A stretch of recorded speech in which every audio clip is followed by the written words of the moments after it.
asalaamaaleykum sama gars yi ñu ngi nuyu ñëpp di leen ziar di leen dalal ak jàmm ci suñu émission Sportcast 221 waaw tey moom dañuy ñëw daal di ñëw wax ci làmb ji quoi làmb ji la ñuy commencé waaw que démb waaw làmb ji neex na trop bëri na coow mais comme d'habitude ñu ngi invité suñu expertu làmb ñi ngi nuyu Fadel xam ne yàgg nañ ko invité ci émission bi ñu ngi lay ziar. ça va Modou maa ngi nii rek maa ngi lay ziare yow tamit di ziare Moussa Diop waa di kontaan ci yow quoi ci invitation bi xaw naa fee këj nag mais xam nga rek ñàkk jot beeg liggéey bi yaa ma gën a xam mais incha allah ñi ngi xaar rek niñ gisee làmb ji ñu xool ñun ñu wax ci sunu xalaat incha allah amul benn problème. waaw ñu ngi invité waale Moussa Diop xam ne moom tamit yàgg nañ ko invité ci émission bi ñu ngi lay ziar. waaw Modou maa lay ziar di la bëggee di la nuyu bu baax di kontaan bu baax ci invitation bi di nuyu Fadel bu baax a baax waaw di xaar rek xam naa émission moom dina neex waaw parce que démb laa ma ji moom macha allah neexoon na trop ñu ngi nuyu bëggewaat bu baax di kontaan bu baax ci invitation bi rafetlu seen liggéey tamit aussi merci. waaw ak suñu membre bu bees bi Mamour ñu koy naan Insa ñu ngi lay ziar. asalaamaaleykum Big Mo maa ngi lay delloo ziar yéen ñëpp di jël nuyoo bi yëpp di ko teg sa loxo di nuyu suñu ñaari invité yi Delpha ak Moussa di leen wax ne dal leen ak jàmm waaw. waaw mi ngoog su ko defee démb moom amoon na combat bu mag entre Sa Thiès ak Zarko mais bala ñoo dugg foofu ñu daal di wax ci yeneen combat yu ndaw yi ku si mel ne Boyka nga xam ne moo daan Fils de Tigre Niang Ballo nga xam ne moo daan Double Moteur ak doomu daan nga xam ne moo daan Youssou Ndour waaw Fadel yow noo jàngatee ñetti combat yooyu. waaw ñetti combat yooyu Boyka ak Fils de Tigre moom ni ma ko jàngatee pour man Fils de Tigre commencement bi moom doon na ko teg ci yoon mais dafa yàkkamti jël bi soo xoolee yàkkamti jël bi moo daan Fils de Tigre mais nag na jàpp ne moom tamit xale moom soo soogee ñëw ci làmb ji première défaite taxul nga génn làmb ji da ngay defaroo juwaat rek ñëwaat xam ne tamit Fass moom du écurie bu ndaw xëy na moom tamit nu mu ñëwee dugg si ci làmb ji man seetaan naa ay quelques kiiwam moom am na lu muy jàngale ci làmb am na lu mu bëgg ci làmb man pour man genre booy yooyu làmb war na leen a mën a jàppale quoi parce que moom dafa bëgg a am lu mu incarné ci làmb loo xam ne nit ki war na doon bër xaw a nite war na doon bër xaw a yor beneen façon liggéey sax budul làmb ji mais dem moom bëreem yàkkamti kase moo ko yàq man loolu laa jàngatee làmbam bi vraiment mais du leneen quoi parce que soo xoolee moom action yi fa am yëpp moom moo ko tenté moo dóor moo ubbi xeex mais yàkkamti daal moo ko daan man loolu laa gis. mais saa ma ne combat wu Fils de Tigre moo ëpp coow combat bu mag bi boobu ñëpp ci loolu lañ doon wax ñëpp dem. waaw mais combat bu mag bi ñoom commencement bi soo xoolee ñoom làmb ji avant muy agsi Fils de Tigre moo xawoon a ëpp coow sax Sa Thiès ak Zarko mais Sa Thiès ak Zarko seen signature contrat bi ñu def bi koy Sa Thiès di dóor soo xoolee moo jaay seen làmb parce que soo amee seelu semaine boobu si la Siteu sax ñibbisi Balla Gaye Siteu bëgg a suul seen làmb mais ñoom seen signature bi ñu def première fois bi Sa Thiès di ko dóor moo commencé sulli seen làmb nag vraiment signature boobu mais Fils de Tigre moom lu tax mu ñëw xam rek Sénégal moom dañoo xaw a yàpp français yi tuddee ko mbëri wees moo tax làmbam bëri coow daal vraiment mais nag na jàpp na xale la quoi làmbam moom mi ngi ci kanam pour man moom su gënee góorgóorlu jéem a fexee contact parce que mbëru léegi dafa am lu denc ci ñoom te mbër bu ko ci bàyyi jamono jii man gëm naa ne moom doo doon champion mi contact bi seen école yi ñu daan def c'est boo ñu continuer ko mbër moom bu ci bëgg a daan jamono ji faaw nga continuer loolu. c'est mbër bu bëgg a daan moom jamono ji faaw nga continuer di contact quoi. Insa yow noo gisee Fils de Tigre yéen jàppoo leen ne Fils de Tigre moom c'est pas quoi moom indiwul moom dafa oyof quoi yéen gisoo leen loolu man bu ko gisee man pour man ëpp na loolu bi mu summeekoo nii dama ne non booy bi daa oyof. waaw Big Mo comme ni ko Delpha waxee rek làmb ju neexoon la nag waaw ñoom ñaar ñëpp bëri nañ si fulla si fayda ak si jom Fils de Tigre nag xale la danga koy xool si kanam rek xam ne booy la il a l'avenir devant so moom pour man comme ni ko soo waxee amoon avantage si combat parce que soo xoolee bi mu xeexee xeex bu jaar yoon la def xeex bu aw yoon mais dafa yàkkamti woon peut-être nag actuellement moo mënagul gérer pression parce que li ko toppoon tamit daanaka mbër yu mag yi sax ëppale wuñ ko dara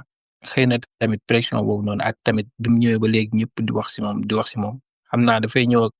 ak fugg bi nga xam ne day bëgg ñëw rek def la job après mu jeex mais pour man défaite bi tamit défaite bu baax la si moom parce que dina tax mu xam nu muy taxawee nu muy waxtaan nu muy defaatee et que dina ko permettre aussi mu rebondir plus fort mais bon pas mal comme un début na si jàng rek après focus li si des comme li si waay wax mu entraîner tërën parce que soxla nañ ñu mel ni moom si arène bi si côté sensibilisation ba pare wane tamit ne doon mbër taxut a doon def doon mbër taxut a bañ a am métier doon mbër taxut a doon intellectuel comme ni mu amee si sport yëpp donc on a besoin de lui juste na defarwaat liggéey ñëw indi doole ak bëre jeex na après nag muy noonu. ah mais bon xam nga doomu Moustapha Guèye moom xam nga intellectuel lay doon mooy loolu Moustapha Guèye daa mus moom daa xam àdduna quoi Moussa yow noo gisee ñetti combat yu ndaw yooyu balaa ñu jàll ci combat bu mag bi. waaw ñetti combat comme combat fils de Tigre bi comme le gars yi wax rek noonu la fa demee quoi parce que boo xoolee début bi xeex bi yëpp moo ko def teg na ko ci yoon waa ñàkk tee daal dafa yàkkamti quoi parce que dafa bëggoon a jeexal combat bi vite fait boo dee xool bi mu doon mbot sax mbot bi ñorul quoi waaw lu mu xool mbot bi ñorul après ci lañ àgg suuf xam naa booy bi nag kii boyka gis ngeen benn instant dafa jël loxo bi daal koy taf ci kanam gi xam nga loolu def mën na ko xaw a gêner tuuti quoi moo tax bàyyiwul xel bi muy teg dànk bi ci ginnaaw mu àggale ko donc di wax ne làmb daal mi ngi ci kanamam quoi waaw te instant gis naa premier combat bi nga xam ne tey bi ñu doon départ ful bi ko topp yu demee noonu ak open press bi mu doon dafa yu demee noonu am na place ci làmb daal xanaa gën a defarwaat rek et puis mu topp ci mbir yu mag yi nekk phase comme ay ñoom Serigne Ndiaye ñoom Gris 2 yu demee noonu xam nga gën a contact en plus dugg ci àll bi di mbopat ak yu demee loolu yaakaar naa dinañ ko gën a may bu baax a baax mais defet bi gëm naa ne ñoo si jàng quoi ñoo si jàng bu baax a baax pour prochaine fois waaw mais làmb daal ñu si kanamam quoi te mën na si am lu nekk. waaw loolu la noonu laa gisee combat boobu moom mais combat yi moom tournoi bi neexoon na moom macha allah. noo gisee yeneen ñaari victoire yi nag victoire doomu Dangu beeg victoire Ñang Baalu. waaw bu fekkee bu Ñang Baalu bi boobu seetaan naa ko mais dama gis ne double moteur de combat bi maanaam daf see teel a bàyyi quoi dafa gaaw a sonn kee daf ko gën a baax koofar quoi. mais xeex nañ parce que double moteur en général boo dee xool nag dafa mën a combat yu yàgg parce que seetaan naa combat moomu 15 boobu dafa yàgg ak beneen combat moo ñu ko na seetaan boo tamit dafa yàgg mu mën na combat mais combat bi nii xam naa tamit manque de compétition bi tam ci la bokk parce que boo xoolee benn instant xaw na gëj a bëri boo xoolee Ñang Baalo bëri na fi ay yoon daga naa kon combat bi daal ci loolu la ko munee quoi maanaam dafa gaaw a sonn loolu moo ko perteloo combat bi mais Ñang Baalo tamit am na place ci làmb ji parce que am na fit et puis mën na xeex si fii tamit ñeme na quoi te mën na bëri te telewul doole quoi moom tamit victoire bi te war na ko war a mën a yóbbu sari war na mën a am ponkal yi mais xanaa di ko wax li nekk ci kanamam daal moo dàq quoi lay jëw parce que mën na ci am lu bari quoi combat fils doomu Dango bi kii mais commencement bi moom si daal moo quoi mais gis naa ne Youssou Ndour moom dafa topp xeex bi de trop ci la doomu Dango na profité daal koy jàpp daan ko ci combat parce que combat woo si daal moo commencement bi quoi mais jëli bi rek laa xool quoi. waaw mi ngi noonu soo defee ñu daal di ñëw si combat bu mag bi entre Sa Thiès ak Zarko bëri yoon ak coow def nañ ci ay face à face ay dóorante am na ay xeex coow maa la mën et cetera yaa ma mën dugg na fii génn fii waaye nag combat bi 35 secondes lu duré 35 secondes gayen Zarko daan nañ ko ñaari jël gayen mais yéen nu mu fa demee Essa yow keroog ñu ngi doon wax naan Sa Thiès na moytu Sa Thiès na moytu mais finalement Zarko indiwul dara Zarko daf ma bett démb non Zarko bett na ma trop franchement yow doo gisee affaire bi pour yow lan la fan la échoué quoi fan la Zarko échoué. Zarko pour man Zarko moom dafa desee ñeme kii Sa Thiès am daf ko bàyyi xel de trop pour man sama gis-gis quoi en plus maanaam dafa bàyyi Sa Thiès ci maninam parce que xeex bi daf ko daw quoi en plus man dama gis na Zarko maanaam garde bi dafa des moom buy bëree lu taxaw nii lewaatoo nii comme ni ko gars yi moom day sëgg quoi comprendre nga te fii kuy yi daf ko doon moytu donc loolu nag dafa may confiance Sa Thiès xam nga surtout premier sud bi nga xam ne biñ jàppante ne mu sànni ko mu def kat appi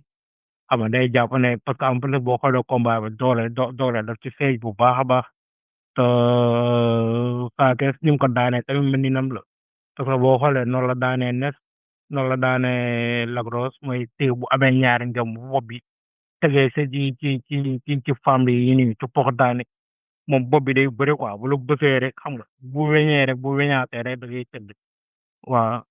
Zarko daal dafa bàyyi xel Sa Thiès de trop en plus xeex bi taxawul jigaar xam nga comme nu jëm koo juum looyu demee noonu quoi ci loolu nag la Sa Thiès profité xam nga indi mani nam jàpp ko daan ko mais Sa Thiès moom gëmoon naa comme combat bi moom comme ça ni mu ko bëree nii daf mani nam mën naa am dara man li ma doon xalaat mooy mu nekk fa di xalaat wala di bëri ay conseils yu demee bu baax mën na jaxasoo quoi surtout mbër moo xam ne dafa am loo xam ne dañ la ko xamee tey loolu boo ko bàyyee rek boo ñëwee ba ci digg géew rek sa bëri mën na réer quoi comprendre donc combat bi daal ne ko non mais mais Zarko doon nappe rek mais Zarko dafa daan Gris Bordeaux pour moom moo si nekk quoi moom Gris Bordeaux moo ko may confiance te xam nga ne Gris Bordeaux jeexal na. waaw parce que boo xoolee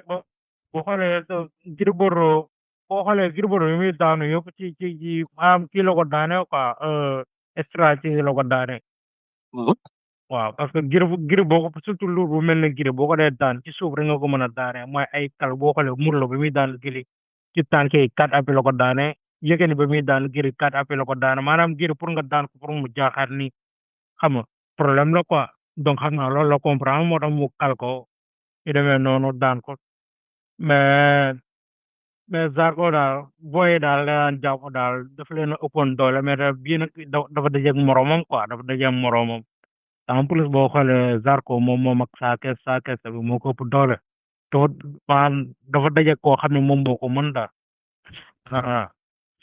waaw ko baax daal nekkoon na man ko naa ne moom Sa Thiès Zarko bu taxawoon dëggal boppam sànnante ay ku jéem a juumloo Sa Thiès mën na am dara mais xeex bi daf koo daw loolu mooy problème bi en plus garde bi dafa desee baax. waaw man moom combat bu neex la quoi li ñoon xaar yëpp ñëw na maanaam spectacle am na. public bi tamit wuy si nañ fees na dellu gis nañ tamit xeex gis nañ bëre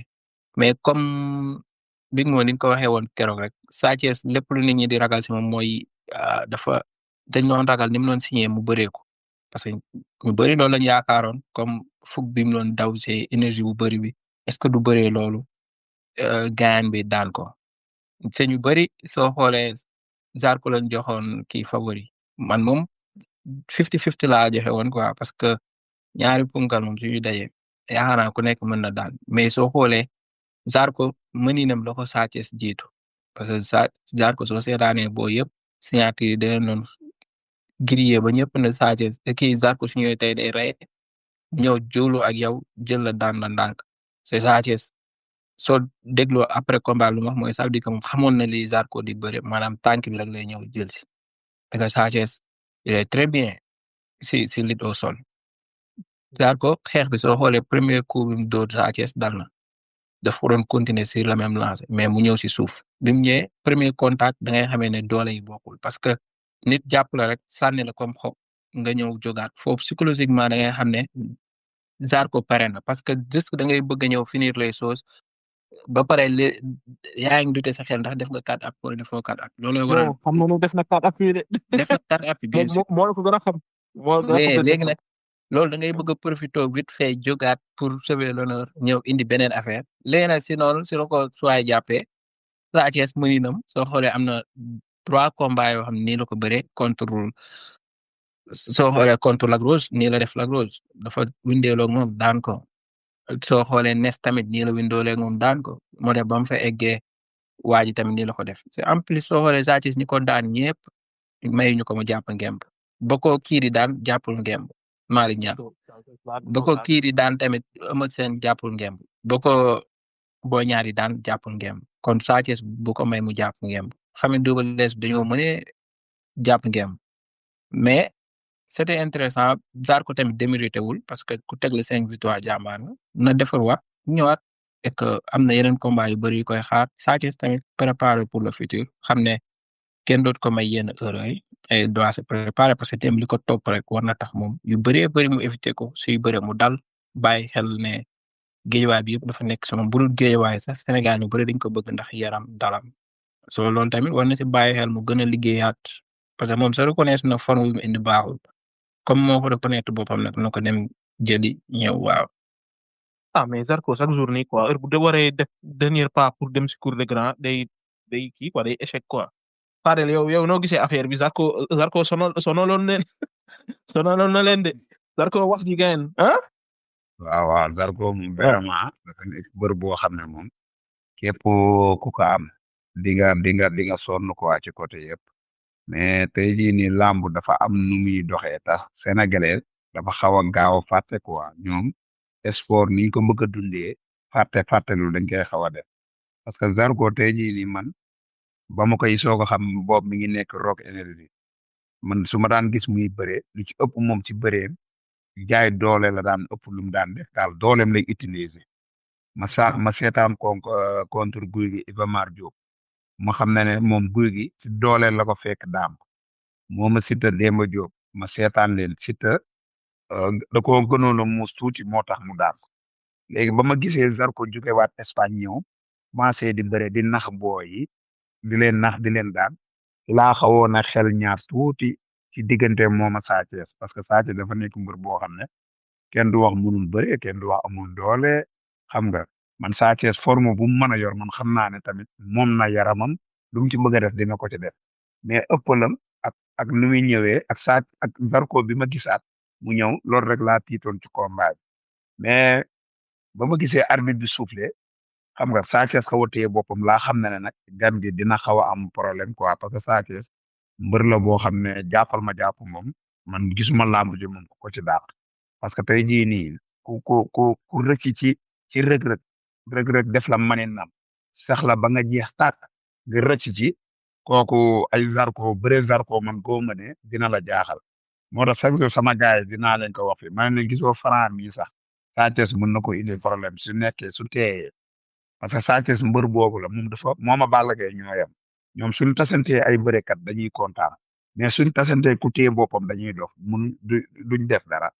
diggante boobu moom a Balla Gaye ñoo ci yem vraiment mais nag lamb ji neex na quoi ba pare Zarko dafa desee am staff parce que man su nekkoon maay moom li daloon Eumeu Sène ci Modou Lô moo ko dal moom waru woon a ñëw bëree Sa Thiès en tant que référence moom dafa waroon ba mu daanee Gris Bordeaux rek waratu woon a nangoo xool Sa Thiès parce que Gris Bordeaux bi ka tàllal loxo dafa bañoon Sa Thiès comprendre nga moom nag daa waroon a bàyyi ba daan ba làmbum cag fi muy waacaatee mu jëlee fa Sa Thiès mais problème bi fi mu ko jëlee nii Sa Thiès daan la yow kaw gi daanaka dañ fay jeexal loolu ñàkk staff bu baax moo tax ci Zarko mais moom Zarko su amoon staff xam nga bañ a indi gàllaaj yu bari yi mu xewal léegi man vraiment jàppoon naa ne mën na daan bëri yëpp jeexal leen mais xam nga rek làmb moom tegale nga 5 victoire xam nga buzz bi da lay toog ba da ngay fàtte yow li la taxoon a jug man loolu laa gis ne moo dal Zarko mais Sa Thiès moom su teeyee rek man su teeyee vraiment sama xel dina dal ci moom parce que yàgg naa ko gis muy contact waaw contre Eumeu Sène gis nga contre Eumeu Sène bi noonu laa xamee woon ne Eumeu da koy daan parce que dama ko seetaan boobu maa ngi Sénégal ma def école de Balla Gaye seetaan ko ma gis ndigal muy yàmbar mi daan ko jël bu yomb ma gis biir bi làgg ma xam ne kii daal du daal Eumeu Sène quoi parce que pareewul waaw te boobu làmb gi ci daanaka une semaine a ci des waaw mais Zarko tamit waa Guédiawaye dañ ko sonal de soo xoolee def tamit ëpp Guédiawaye la jógee ah. non moom kay moroomam yëpp dañ koo daan Zarko soo xoolee moroomam ci 50 Cent làmb daan na ko Guy gi daan na ko Sa Thiès daan ko ñaari yoon se ñoo ñëpp ñu ngi Guédiawaye.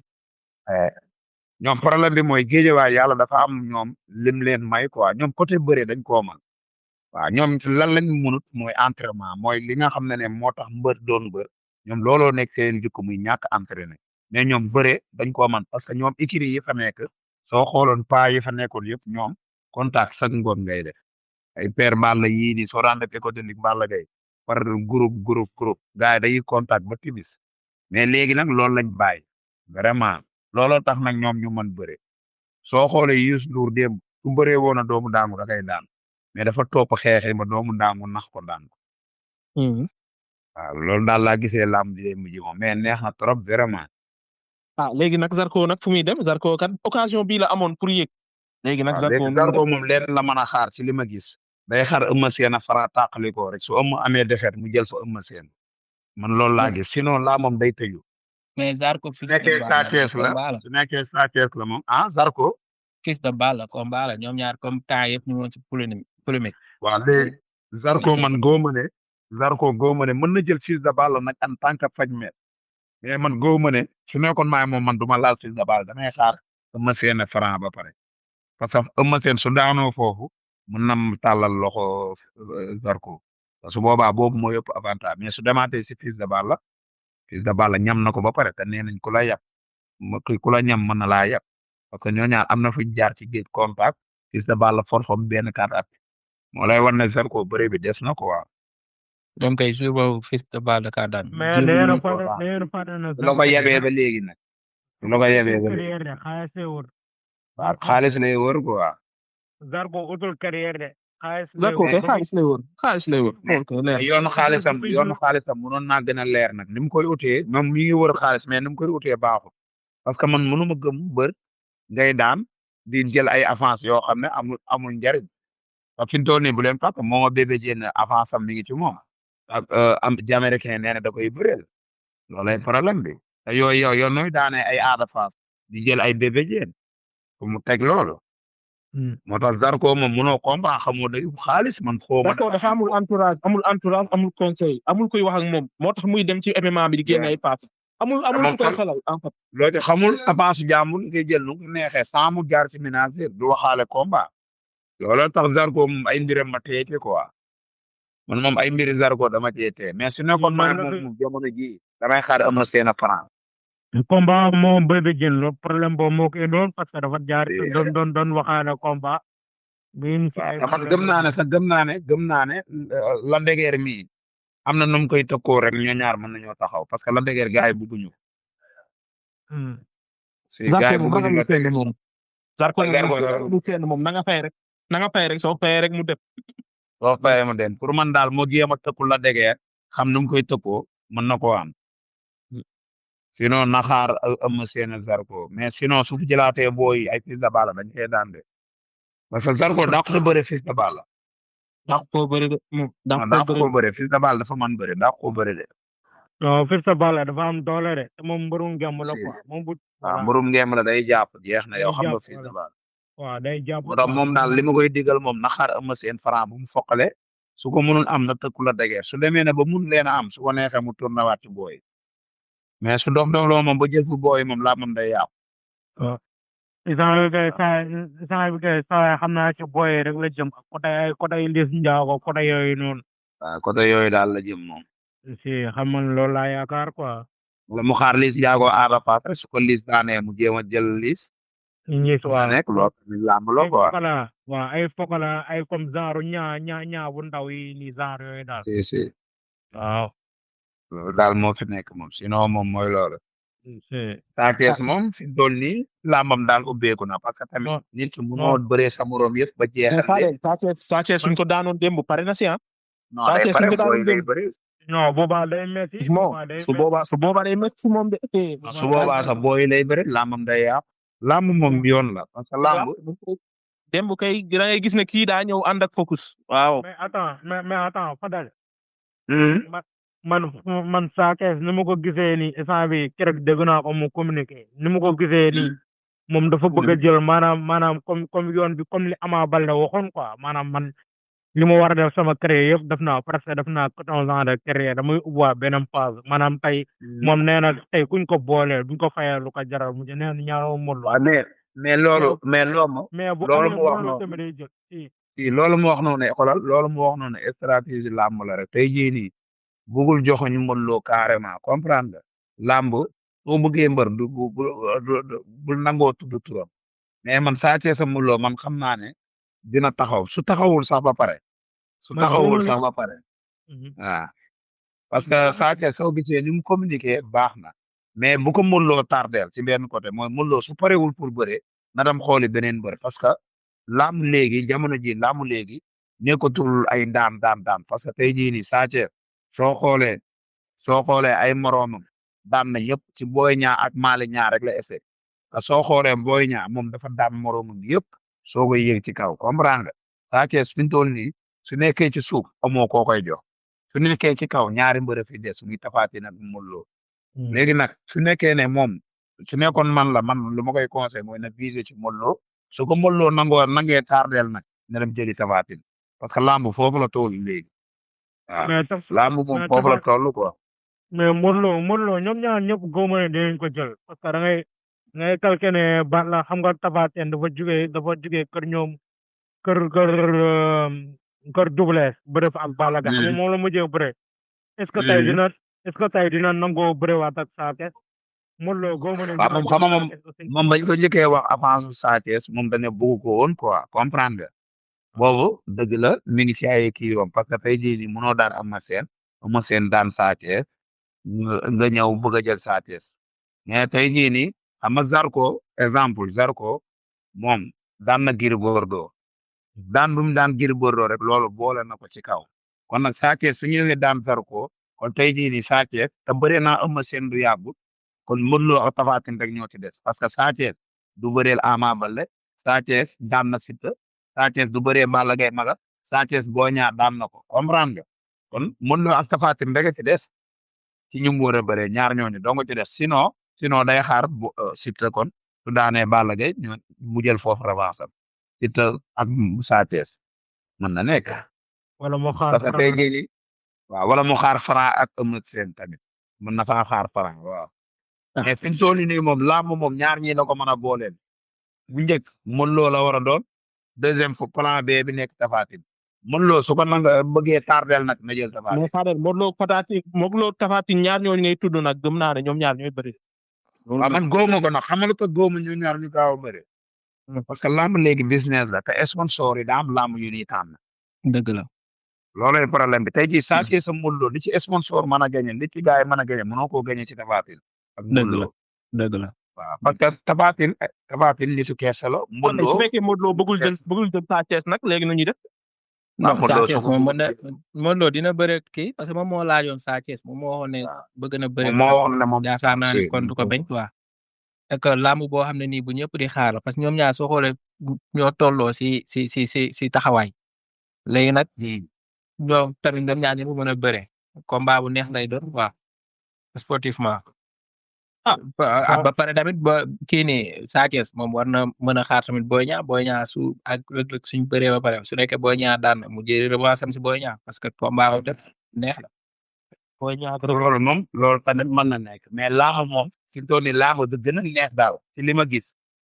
Modou Lo ak Sa Thiès la quoi parce que Modou Lo tey jii nii moom nee na du bëre waatal Balla Gaye te Modou Lo du bëre waatal compagnie booy Sa Thiès fi sës sinon day bëre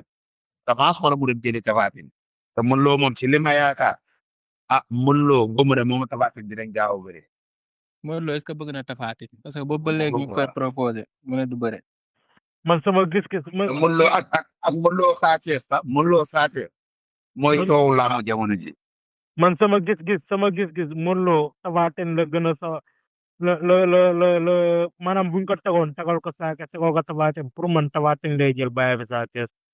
waaw mais problème bi mooy Tapha Tine Modou Lo li mu mën a lekk ci xaalis ci Sa Thiès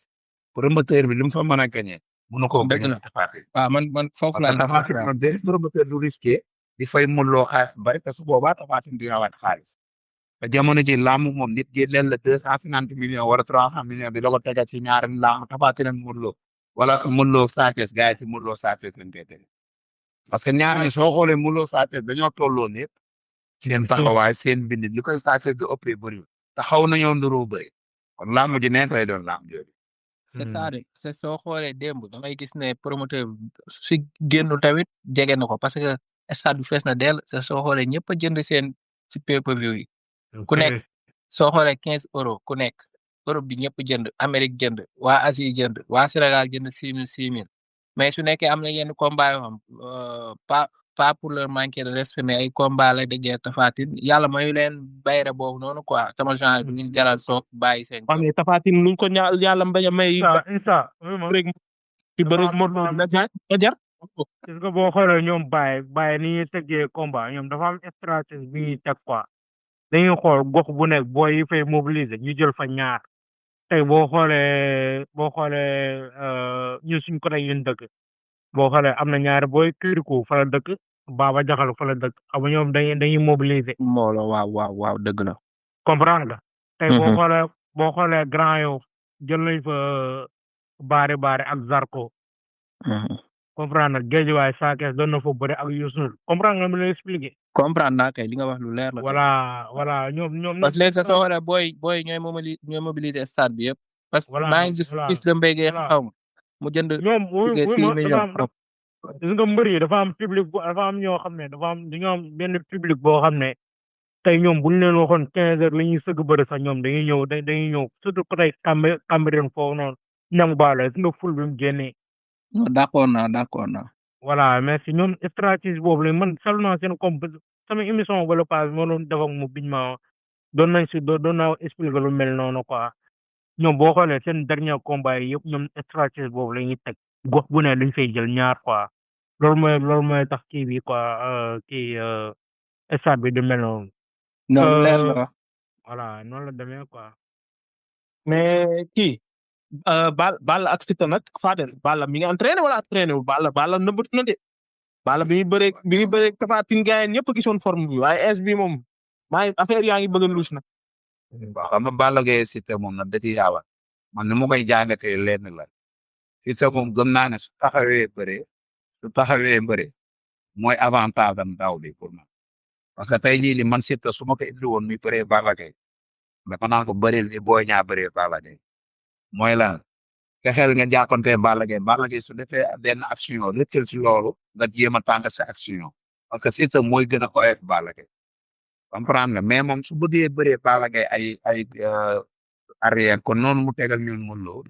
foofu Balla Gaye dina ko daan parce que lu tax Balla Gaye di ko daan Balla Gaye dañoo nekk ñoom genre mbër yoo xam ne soo leen bëggee daan faaw nga nax leen ñoom ci liñ bëgg a def ci peese boobu nga leen di tegal mais peese yooyu soo leen ko tegul nga bàyyi leen ñu demee seen xel mën a toog leen a daan Balla Gaye genre mbër boobu la moo tax Siteu man pour mu am sens lamb jooju vraiment man affaire bi daal pour man daal 5% ak 95% la man noonu laa ko jàppee man dëgg yàlla lamb nag lu ne mën naa am lamb moom lu ne mën naa am mais Siteu man gisuma ne contre Modou Lo tamit loolu lañ doon wax de te. xam nga contre Modou Lo yow am na lu ma la waxoon fii ba mu fi duggee nee naa la Modou Lo Siteu gars yi xeex nañ Siteu mais Siteu mën naa sonal Modou Lo boobu maa la ko doon wax nga ne ma lu tax mën na la Modou Lo buggul kuy bëri Modou Lo soo seetloo ci làmb ñi ko bëree ñëpp dañ koo sonal ku dul Eumeu Sène rek la bëreel daan Modou Lo Balla Gaye ba mu bëree moom da koo daan Bombardier Gueye ba mu bëree moom da koo daan Baye Mandione ba mu bëree moom gis nga ko da koo sonaloon Siteu mi ba mu bëree moom da koo sonal Siteu gaal daw ma mais énervé loo na Modou Lo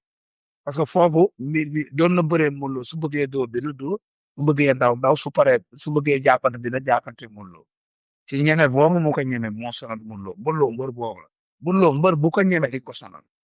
donc mën na laa daan mais di ko sonal comprendre nga différence boobu nag la am ak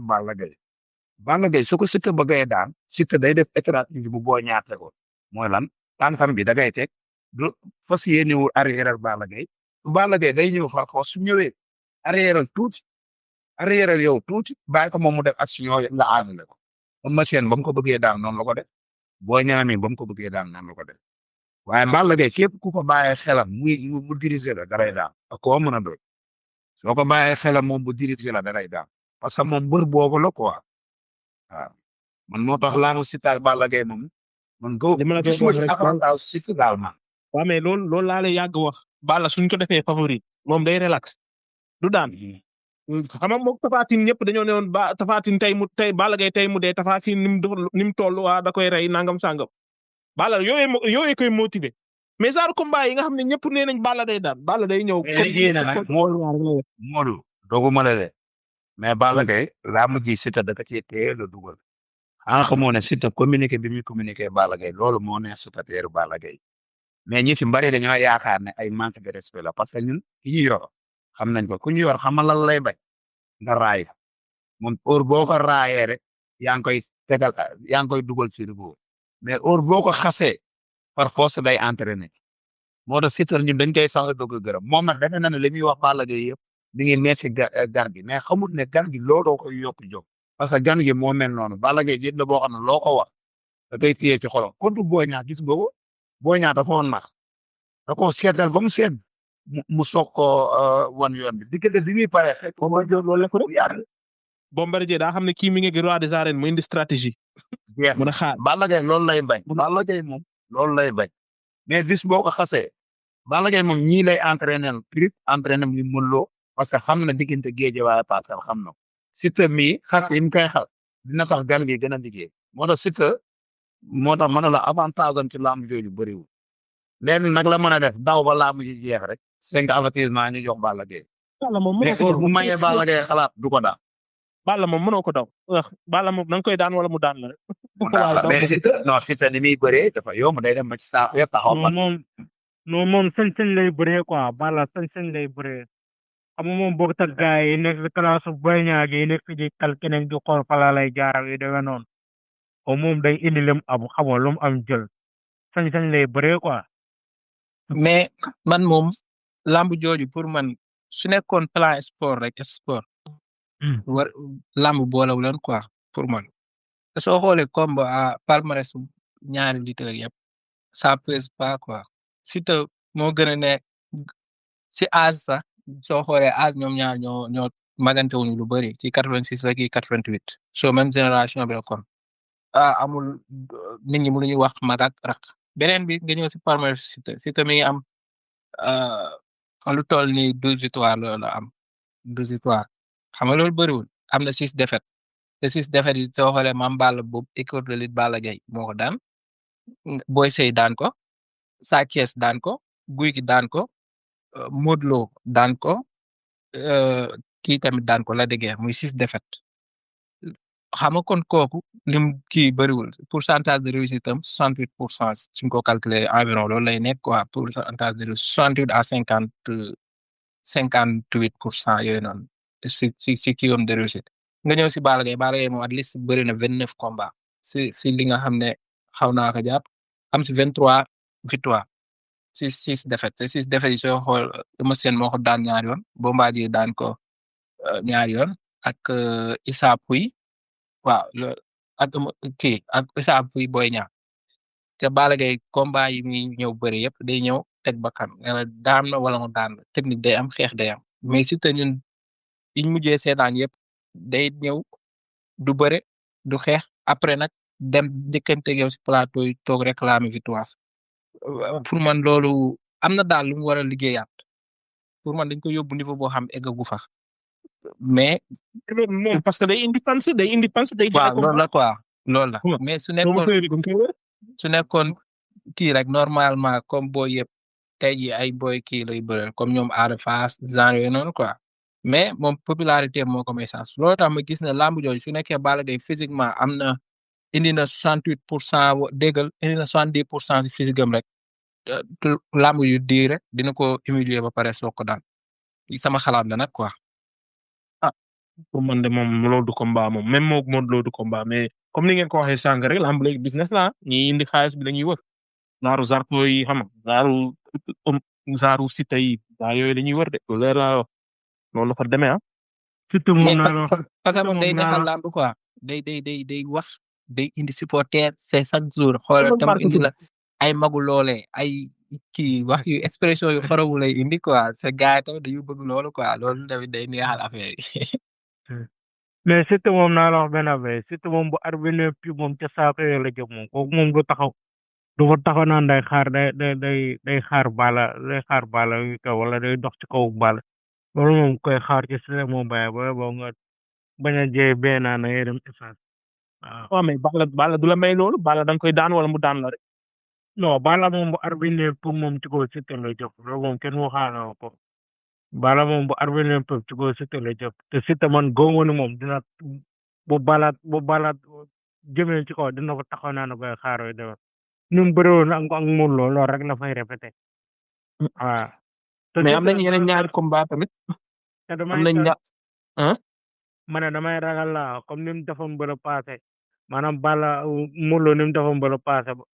dox ci kawam ba xam nga ba juum xam nga teg benn fes wala yu demee noonu xam nga léegi bu ko defee mu jaxase ko public bi dem diggante comme ni Sowaay waxee dem diggante ci plateau yi. mais boy nangam yu demee Moussa noonu. Moussa waaw. bi fi VAR ñëwee léegi bi VAR duggee si làmb yi léegi kenn sonnatul ay affaire Tyson yooyu loolu amatul de maa daan ndaw génn VAR mi ngi fi recours mi ngi fi CNG mi ngi fi yooyu moom doxatul léegi yooyu bu njëkk nga ko mënoon def waaye léegi moom. mais caméra yi ñu ngi fi VAR mi ngi fi waa ku recours a ngi fi kenn mënu fee tappale leer laa. mais li am solo mooy ci dëgg bi rek man mos naa fee dégg benn mbër mu ne bu demee bay def recours bàyyi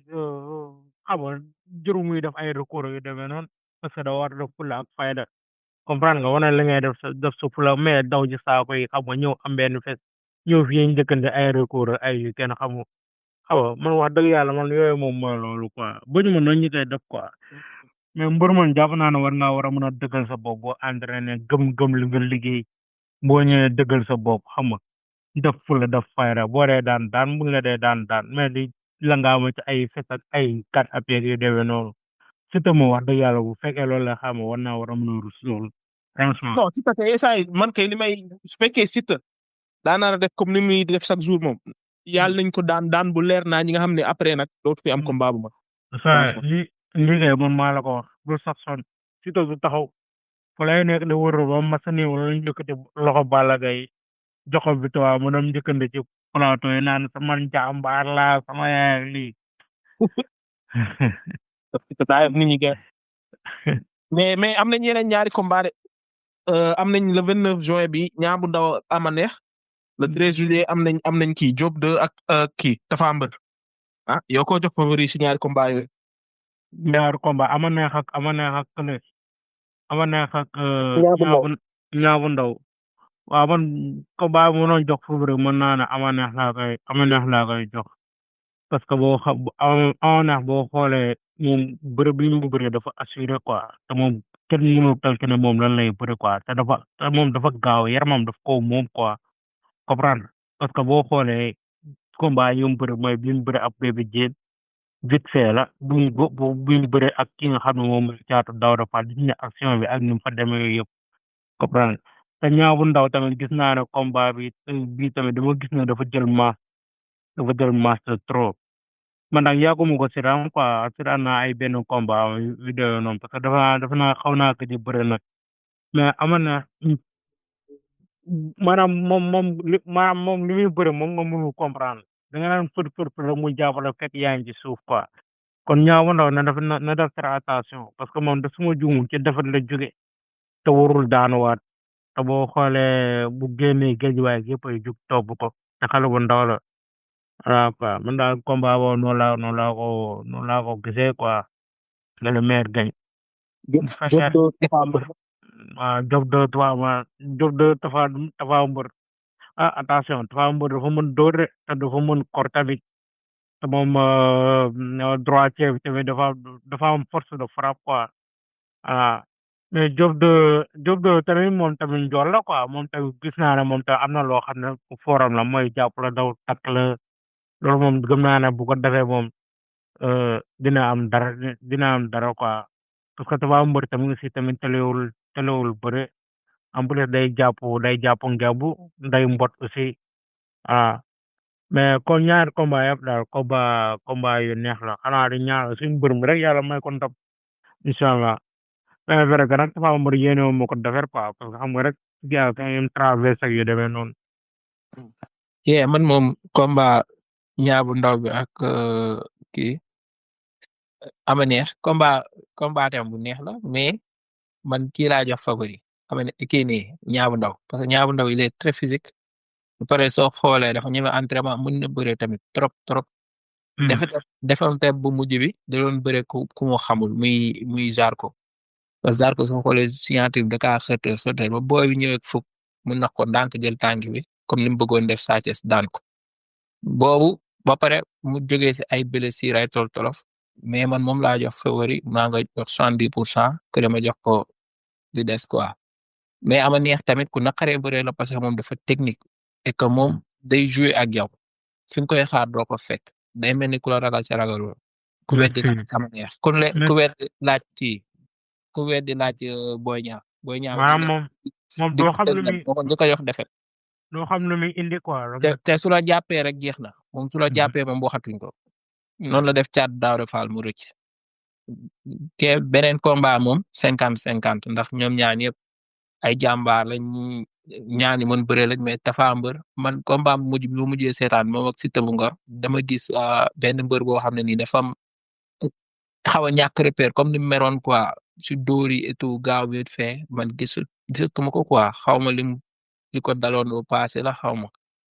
beneen boobu tamit Diop de combat bi passé doole rek la manqué mais bis bu liggéeyee doole dëgg ak mbooloo bi topp si ginnaaw téye ko di yomb franchement parler mais bon je dirais 50-50. waaw tey jii nii Tapha Mbeur ak Diop de man su may jox favori moom dama koy jox Tapha Mbeur quoi parce que lu tax ma koy jox Tapha Mbeur moo jiitu ci làmbu ñu mu bëreel daanaka Diop de bëreegul ak ñoom expérience bi mu am ci làmbu Diop de daanaka amagu ko 100% mais tamit Diop de man sama xel dama commencé dal ci moom parce que ci diggante moom mooma Mor Kankang laa xamee ne Diop de mi mën naa bëreel mbër bu nekk comprendre nga looloo tax daal mais nag lu tax ma ngay jox Tapha Mbeur du ci côté entraînement du ci côté bëre mais dama koy jox en tant que expérience ci làmb rek lim ko jiitoo ci làmb ak mbër yi mu daan vraiment Diop de daanu leen loolu rek a tax ma jox ko kële mais su nekkee ama neex ak ñaabu ndaw man damay jàpp ne ñaabu ndaw ama neex daal laa koy jox parce que lu tax ma koy jox ama neex góob na ñaabu ndaw ëpp na ko doole de ñaareel bi mooy ñaabu ndaw dàq da bëre ama neex. waaw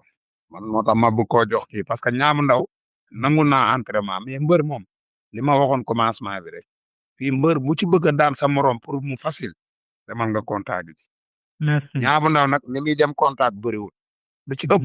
mi ngi ci géej gi mi ngi ci saali mais kon moom pour mu contact écrit waaloom bi mu nekk vraiment man gisuma ko quoi. waaw te mbër moom soo ko bëggee daan ak maas ngay jël. ak maas yi ñuy forcer ci mbër mu ndaw quoi xam nga yooyu. parce que làmb tey jii nii da ngay xool ku ci mel ne Petit Lo lan moo tax daan yomb ko contact kase moo tax daan yomb ko parce que yu nekk ni ci korog maa ngi gis benn vidéo mooma laay Pythagore gisoo daan bi yomb la ko daan parce que contact mbër bu la gën a contact moo la man moo la mën si korog ñang baalo ak double moteur gis nga ko contact dong la ko ñang baalo daane du la doo tax mbër léegi nag su nekkee ama neex su nekkee ama neex moom ci côté bëre man laa gën a gis ne moo ëpp avantage ci côté ñaabu ndaw te ñaabu ndaw su mënoon xeex bu normal sax wala ma gis bëre bi normal damay xam ne mën na daan ama neex facilement parce que mbër la am na doole am na taxawaay mais côté bëre laa gis ne 0 côté xeex 0 laa mooy loolu moo tax man daal vraiment gën a dal sama xel ama neex. amoon na moo tax man loolu laa koy ragal quoi ñaabu ndaw en plus ci lim jógee tamit contact yi c'est très important quoi en plus maas yi tamit man loolu rek laa leen di mere quoi boo xoolee Liss Ndiago tamit ci yooyu la commencé kii maas yi ñuy forcé yooyu daf leen di sonal rek. waa même man combat Liss Ndiago bi passé sax physique am doy ma bien vrai que ne doon na waa di mu daanu mais lim indi nii su ko indee contre Ada Fass gisuma ko mbaaw de xaw ma nag luy xew waaye physique bi mu yor moom nekkul kii yoon quoi parce que da koo forcé da nga koy xool rek xam ne kanam geeg yooyu lii poids bu nekk boo xam waru ko am quoi xaw ma nag après lan lay indi mais lim indi contre Lac Rose baaxul de dafa dóor mu daanu rek mais Sénégal xam nga soo amee victoire moom kenn du gis sa point négatif lépp a baax. Fekk amoo defet nag duñu gis ne lii doxul woon ak lii doxul. mais man entourage bu baax de dinañ ko defar de waaw mais entourage bu baax dinañ ko wax de waaw moo tax mais conseil baax pour mbët ndax da ngay gagné gayen loolu tax Siteu mënul avancer di parce que moom gars yi dañ ko gars yi dañ koy jay gars yi dañuy ñëw ne non yaa fi mën wee moo tax moom saa yi contre Modou Lo ñëpp yaa daan au lieu que ñu ne ko demal liggéeyaat yaa daan mais loolu après soo nekkee mbër doo mës a amee yoon su fekkee yow ñi lay wër duñu la wax dëgg doo mës a def waaw boo nga wut ñi lay wax dëgg ay mag surtout ay mag ñi dañoo am solo si làmb ay su fekkee yow ay boy yu la wër rek gayen di la wax lu la neex rek da ngay yéex avancé de wóor na waaw c'est ça de ñoom parce que soo xoolee côté jaama gën moom ñi leen topp ñëpp ay boy lañ c'est comme genre comme li nga wax Siteu day daanu sañu ne ko yaa daan xoolal contre la de guerre daanu nga is ok demal nga defarwaat mais nga taxaw ne non maa daan ñëpp ne la yaa am victoire nga ne waa ma am victoire contre Modou Lo pareil parce que kenn ñemewu la wax dëgg yow yaay chef de gang bi comme ni ko gars yi di waxee yow loo wax rek noonu la kenn du gisalu négatif te tey supporter tamit pareil Balla Gaye moom avantage boobu la am wax supporter am yi peut-être dañoo màggandoo ak moom yàggandoo ak moom moo tax day ñëw gars yi ko indiwu fi dara def fi dara contre Bombardier je me rappelle maa ngi woon stade gars yi dañ doon saaga si digg stade bi saaga di ko xas lu nekk si la jógee ne ok dina xooliwaat boppam pour man sa ki nga bëgg noonu nga koy jàppale parce que ki nga bëgg il faut nga koy critiquer positivement su baaxul nga ne ko lii baaxul su baaxee nga ne ko baax na encore day tax parce que lamb ji compétition la mais nag ñun soo faralee nit rek ku koy critiquer sax da nga naan kii da ka bañ fekk to ko ki koy critiquer xëy na lu baax la ko ji bëggal mais lis njaago képp ko bëgg war nga ko conseil mu dem entraîner dagg yaramam bi teel a bañ a am biir mais koo si xool mi ngi am ngandi biir si xale bu ndaw waroon entraîner ba sa abdominaux yi di génn mais gars yi dañ koy teel a forcer bëgg kut bëreeg grand yi loolu indi problème loolu tax ku si dem ba si kaw à la fin da ngay wàccaat quoi c'est sooy wàcc bu brusque lay doon da ngay dégg lay defet yu bëri. même boo xoolee Lac Rose doon def doon dox donc forcément ay jël ay yoo xam ne mais loolu genre boo ko dee def blessure sax dafa lay yomb quoi. mais noonu la incha allah dinañ xool comme kon bàyyi moom yàggatul moom ñaamu daaw am na le 29 le 13 juillet Tapha Mbeur Diop 2 le 20. Balla Gaye kii Siteu saa moom période combat la mooy loolu. mais tu yamale foofu rek sama gars yi rafet na kontaan nañ trop. ok merci. xam naa avant Balla Gaye kii Siteu bi dañuy dajewaat. incha daal di allah wax ci combat yi incha allah. incha allah. jaajëf ñu ngi leen di ziar Fadel kontaan nañ ñu ngi lay ziar yow it. ok merci. ba beneen yoon rek incha allah. waaw. jaajëf. salaamaaleykum sama gars yi. waaw soo defee ñu daal di ñëw si NBA bi. NBA bi tamit jeex na NBA bi jeex na mais ni mu jeexee mooy loolu quoi ndax démb man maa ngi doon man match bi dama ko waajal quoi 3 jours la ngeen di may xaar match bi commencé neex gars yi di dugal ñu ne dee taw ay 6-7 minutes Haliburton blessé match ba tas na te saa nii déwén na rouge ndax tendon d'Achille bi moo kii moom dafa amoon problème mu mole xam nga problème mu mole soo ko amee nga forcé mën nga am tendon d'Achille ndax dañoo connecté wu saa waay daal daa def benn sprint rek affaire bi bàyyi te xool depuis bu garaaw la defoon ñetti triplé la dugaloon ci 7 minutes 9 points voilà 7 minutes la jeu te match bi moo si ëpp ay triplé yu mu dugal ngay seet loolu rek mais bi mu gaañoo moom après xamoon nañ ne OKC mooy loolu OKC donte sonn na parce que même bi ñuy mi-temps Pacers moo mëne gars yi TJ McConnell mel ne Michael Jordan si terrain bi def lu ko neex mais TJ McConnell tamit war nañ ci wax de moom finals bi mu def gain saa waay man maa ko sut ay 1m80 la gain waaye booy bi li muy dugal garaaw na mais après moom xam saa Aliou kay si zéro na ko quoi donc du coup mooy loolu SGA moo gagné finals MVP xamoon nañ ne moom su ko kay si jëlee moom lañ koy jox mérité na ko saa moom def na loo xam ne ñu ko def bëriwul de gagné meilleur scorer NBA gagné MVP gagné finals MVP ak titre loolu ñeenti joueurs ñoo ko mës a def ci même saison ñeenti joueurs ñoo ko mës a def muy Karim Abdul-Jabbar Michael Jordan ak Shaquille O'Neal ñoom ñeent kese ñoo ko mës a def donc saa yi moom saison bii moom extraordinaire te saa yi nii SGA mën nañ ne Hall of Famer la ndax ku def loo xam ne que ñi ko mës a def bëriwul donte kenn xaaruloon affaire yi egg game 7 mais tooy xool ci série bi dans l'ensemble pour man kii OKC soo xoolee saison bi yëpp sax OKC moo ko mérité ndax regular season ñoo ëppoon victoire xam nga playoff bi tamit à part contre Nuggets daanaka ñëpp lañ defal bagage vite fait et Pacers ñoo dëgër rek Pacers ñoo naqaree jeu rek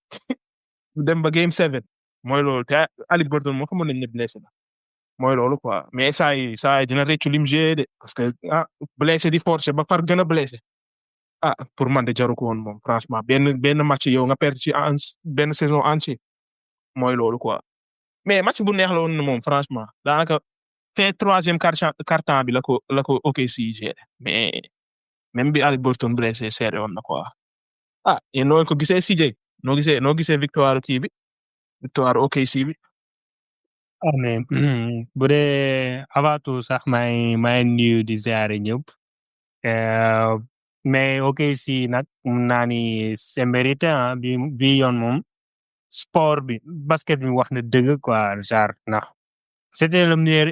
meilleur équipe saison bi ba mu daj moo équipe boo xamante ni bu gën a taxaw la woon moo fi gënoon a taxaw moo fi ëppale ay victoire ñëw kii ci playoff bi ñëw ma gis ni dañoo am benn progression bi ñu dugg see ñëw sweep Memphis obviously foofu moom c'était inévitable ba pare ñëw et door ndeven naa gis équipe boo xamante ni boo expérimenté la quoi équipe boo am expérience foofu match série boobu laa xam ni ñii pere nañ quoi biñ dooree ndeven naa gis game 7 laa xam ni ñii pere nañ bu ñëw championship bi quoi ñëw ba pare ñëw même Timberwolves sooy xool c'était pas inévitable mais gérer nañ ko quoi nice ñëw Indiana Pacers final kon ni nga ko waxee Indiana Pacers nekkul équipe bu yomb te jouer mais ils ont def nañ ko quoi final bu neex la woon surtout début surtout première ñaari quart-temps yi mais c'était malheureusement Ali Burton daa teel a blessé mais ci première mi-temps bi Pacers mi ngi ko doon gérer quoi benn instant. Après Ali Burton moom su blessé wu loon moom last minute lay def. balaa may dee rek gars yi ñu naan ay su blessé woon mais c'est vrai que Ali Burton na def différence bi waaye man li ma gën mooy OKC li Pacers dugal OKC dina ñëw répondre peut-être dina serré ba fin. OKC du gagné de pour man OKC moo doon gagné game 7 anyway mais. voilà du yomb ni quoi man dama bëggoon match bu tàng ba dernière seconde loolu laa doon wër. waaye loolu man tamit loolu laa doon wër de loolu la ñëpp doon xaar tamit ndax te sooy xool match bii nii daa bëri woon ay neutre mun naa ni peut-être xanaa bu dee soo demee Amérique ñu ci ëpp kii Pacers lañ doon faral waaye ñi doon seetaan bu dee fans basket bi bu dee fans NBA comme sama genre yi dañuy bëgg match bi tàng ba jusqu'au but xam nga su ko jaree sax mu dem overtime te ndax dañoo gën a gis final buy dem ba game 7 ba pare muy tàngee bu nii équilibré nii saay surtout première mi-temps bi mais offense kon nu ma ko waxee sànq rek mun naa ni équipe bu gën a taxaw bu ko mérité moo jël kii bi championship bi moo jël ring bi te SGA tamit men's MVP again moom rek MVP moom saay géré na ko moom tamit def na tafam te yenn saa nii waaye nekk na leader équipe bi mun naa ni. saa mel ne SGA mooy meilleur joueur NBA parce que SAE moom moo téye couronne bi moom moo gagné na MVP et finals MVP SAE moom mënatuñoo wax yow. gëm naa ni waaye. soo ko waxee moom gëm la yenn saa nii yenn saa nii nangu nga loolu mais déwén affaire yi na gën a tàng de affaire yi na gën a metti de déwén loolu laa gis de mais beneen saa tamit OKC bii nii war nañ ko jox këdëm quoi ndax genre ñoom ay jeunes kese lañ état âge médium bi njaata 26. ay boy lañ moom ñëpp ay boy lañ ngeen yàgg nekk si kaw. voilà foofu laa bëggoon a wax ndax ñoom ñëpp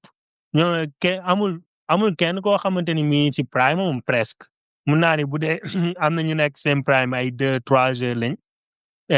à part xanaa vétéran bi Ankul moom mais moom tamit def na playoff bu jéggi dayoo moom tamit kii Caruso voilà Caruso moom tamit def na un playoff bu surtout contre Nuggets saa def na taxaw quoi def na liggéeyam. On va voir li ñuy jaxe ok si next year de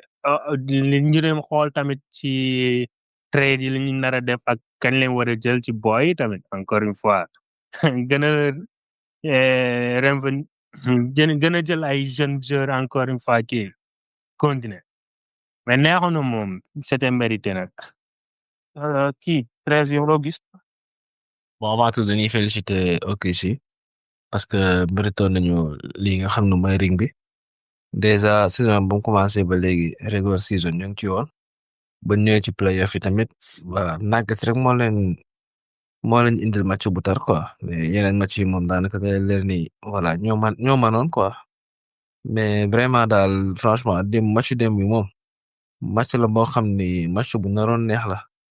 déjà ni mu commencé woon noonu rek bu ci kenn blessé wutoon non match bu neex nga am man gëm naa ni sax mënoon naa dem ba dernière minute yi pourquoi pas Pacers gagné ko ba fi Haliburton ne woon parce que Tyrese moom saay vraiment am na moment yoo xam ni moom da ngay soxla sa main player ci biir terrain bi moment yi gën a décisif ba xool Siakam playoff bi yëpp mu def playoff bu excellent mais vraiment star player bi Haliburton la te ba mu génnee man moom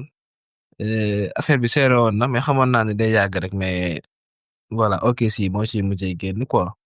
te finalement noonu la mujjee demee malheureusement match la boo xam ni neexoon na nu mu commencé woon neexoon na donc dama doon ñaar rek pour mu continuer noonu mais kii di Haliburton moom saay risque bi mu jël nii man su ma newoon place am dama koy jël quoi parce que bul xam kan lay demaat final na donc. moom na ko de waxoon nañ ko de. man nga fuy dara gaañ moom mu ne day jouer. wax kay ndax saa yi ndax yii nii genre match yii nii dañ koy rêve depuis bi nga nekkee xale yàgg fii nii bien sûr que dañ koy risqué quoi lu mu munti demee. oui su nekkoon man du ma ko risqué de moom su nekkoon beneen blessure benn xam nga genou wala leneen loo xam ne xam nga mënul aggraver c'est bon mais mole ak tendon d'Achille dañoo connecté te tendon d'Achille moom soo blessé am na nu muy demee doo mas a nekk joueur bi nga nekkoon avant doo ko mas a dellu bari na ñu fi gis Klay Thompson a ngi nii bi mu fi defee tendon d'Achille fa la carrière am jaaree moom xamatul dara léegi même footballeur yi gis nañ ci ñu bari boy tendon d'Achille du ay fo de xanaa Durant kese laa fi gis koo xam ne loolu dal na ko mu ñëwaat nekkaat même joueur waaye boy ñi fi ko fi am ñëpp gayen fa lañ jaaree boy mooy loolu su nekkoon man du ma ko risqué de game 7 ok mais yow am nga yeneen joueur sa équipe mooy loolu pour man jaru ko woon de franchement bi mu gaañoo game 5 wala au moins mu bañ a jouer game 6 su gisee ne gars yi kii nañ mu essayé game 7 mais ñaari match yi mu tegale nii loolu lii moo ko yóbbee boppam de mais saa yi loolu Lillard tamit loolu ko dala Lillard dafa blessé mole ñu ne du G mu bàyyi ba gars yi Pacers ma ne 2-0 mu ñëwaat G2 match moom tamit tendon d'Achille moo ko dal loolu la bon mole du ay po mole moom soo xasee ba gaañu foofu moom bàyyil mu sedd noppalu rek ndax Durant loolu ko daloon Lillard tamit loolu ko dal pour man def na erreur foofu de parce que benn match jaralu la nga perte sa saison entière benn saa pour man jaru ko quoi même su fekkee game 7 la NBA finals et cetera waaw mais pour man waru ko woon def quoi mooy loolu. pour man de ba muy jël décision moo xamoon na ni loolu mën na ko see fekk et je pense que il était prêt pour ça parce que tamit lii di titre bu ko jëloon fu mu nekk nii imagine toi mu ñëw joué ko vraiment blessé wul bu boobaa saa kii histoire Pacers moom moo fay nekk quoi abi donc yooyu yëpp moom ay risque la yoo xam ne jël na ko malheureusement nu mu ci génnee mooy loolu mais pour man ne moom boy la boo xam ne am na mentalité man ne revient plus fort qu'avant en fait ça dépend ci nit ku nekk nu mu lay dikkee quoi benn instant mais Pacers moom gàcce ngaalaama quoi kenn du foogeewul woon dina njëkk si final vraiment contre Bucks man noonu ne woon naa dañuy génn donc ñuy xuus ba egg si fii te de vraiment bu nekk see final tamit def nañ seen devoir quoi ñëw ñu leen di suivre pour ñu leen door in 5 donc li moom gis naa ni buñ ci yokkaatee quelques trucs bu ndaw rek mën nañoo compétir quoi mais sans Haliburton moom dina metti quoi TJ McConnell tamit démb xawoon na gérer xawoon na def performance mais vraiment OKC moom top quoi ñun déjà daaw booy xool cette équipe bi noonu la baaxee woon ba Aizer rek la woon ñun déet ñu ñëw ajouté ci kii di Caruso. te essay ñoom am nañ benn boy bu mu draft daaw benn boy serbe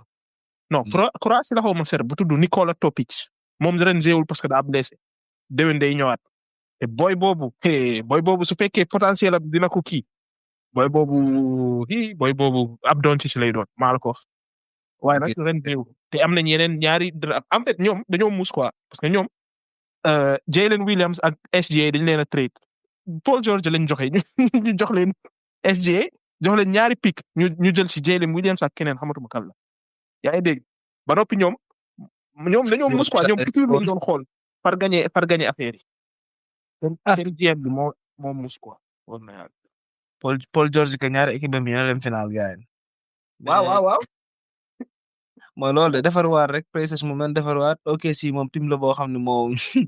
di Celtics doon def année yu mujj yi moom gis naa ni moom la nar a def ci quoi parce que ay jeunes lañ yor te vraiment kii di Caruso ak Hartenstein am nañu expérience bi coach bi tamit ça va donc pourquoi pas ñu compétir at yii di ñëwaat gis naa ni ñoom moom mën nañoo sampaat at yii di ñëwaat parce que Celtics bi ñu gis moom pour l'instant doo xam quoi ni muy mujjee mais saison bi neexoon na quoi franchement final bi tamit neexoon na. ok si moo mérité voilà SGA moom instant moom mooy loolu moom na ñëwaat confirmer rek mooy loolu mais vraiment top quoi top. Thunder moom suñ muusee moom la ñuy jaaree gagné ñaar wala ñett instant bi ñoom am nañ ay draft pick mën nañoo def trade bu leen neex benn problème daal lañ am mooy instant bi Jalen Williams dafa jël All NBA donc foo ñu renouveler contrat SGA ren lay signé renouvel contrat bi te moo nar a nekk joueur bi ëpp salaire ci NBA suñ ko defaree contrat bu bees bi donc affaire de salary cap daal la ñu war a gérer comme que NBA dafa am limite ci salaire yi nga war a joxe xam nga noonu la ñu war a gérer xool ñan la ñuy fay ak nu ñuy gérer contrat yi quoi pour maintenir harmonie bi ñu am parce que ñoom équipe boo xam ne ñëpp ay gaañ lañ mais su problème mu xaalis commencé dugg rek mooy loolu mën na indi ay problème waaye suñ gérer loolu ñoom moom avenir bi ci tax ñoom draft bi am na ñaari choix. seen GM bi dafa mën a tànn moom moo choisir Holmgren moo choisir Jalen Williams xam nga Dort draftuñu ko sax draftuñu ko ñëpp ko jàll si draft bi mu ñëw jox ko defal ko test jël ko xoola Dort dem bu prestation bi def défense bi. surtout Dort moom saa Dort maanaam gars yi suñu ñëwee tax jàkkaarloo moom dañuy arrière maanaam duñ ko sax essayer di ko jéem a dribbler wala di jéem a dugal si moom xalaatuñu ko. dañ koy gis rek arrière ñoom gars yi moo Caruso waaw yow. Caruso tamit beneen undrafted player gars yi mu gagné ñaari ring. te xoolal Caruso kii lañ joxe pour jël ko nu mu tuddati boy bi fi nekkoon daaw australien damay fàtte tur bi. Josh Giddey lañ joxe. Giddey moom lañ yóbbu Bulls. joxe wuñu benn draft pick joxe wuñu dara. trade boobu kay moo jaaroon ñoon kay. trade boobu moom foofu la lépp changé quoi franchement. ok si Sam Presti la tudd seen dirigeant bi mais. kooku moo draft KD draft Westbrook draft Harden Big Three bi yaa ngi dégg kooku dafa xam basket de waaye kooku moom saa waay kooku moom xam-xamu basket si boppam la am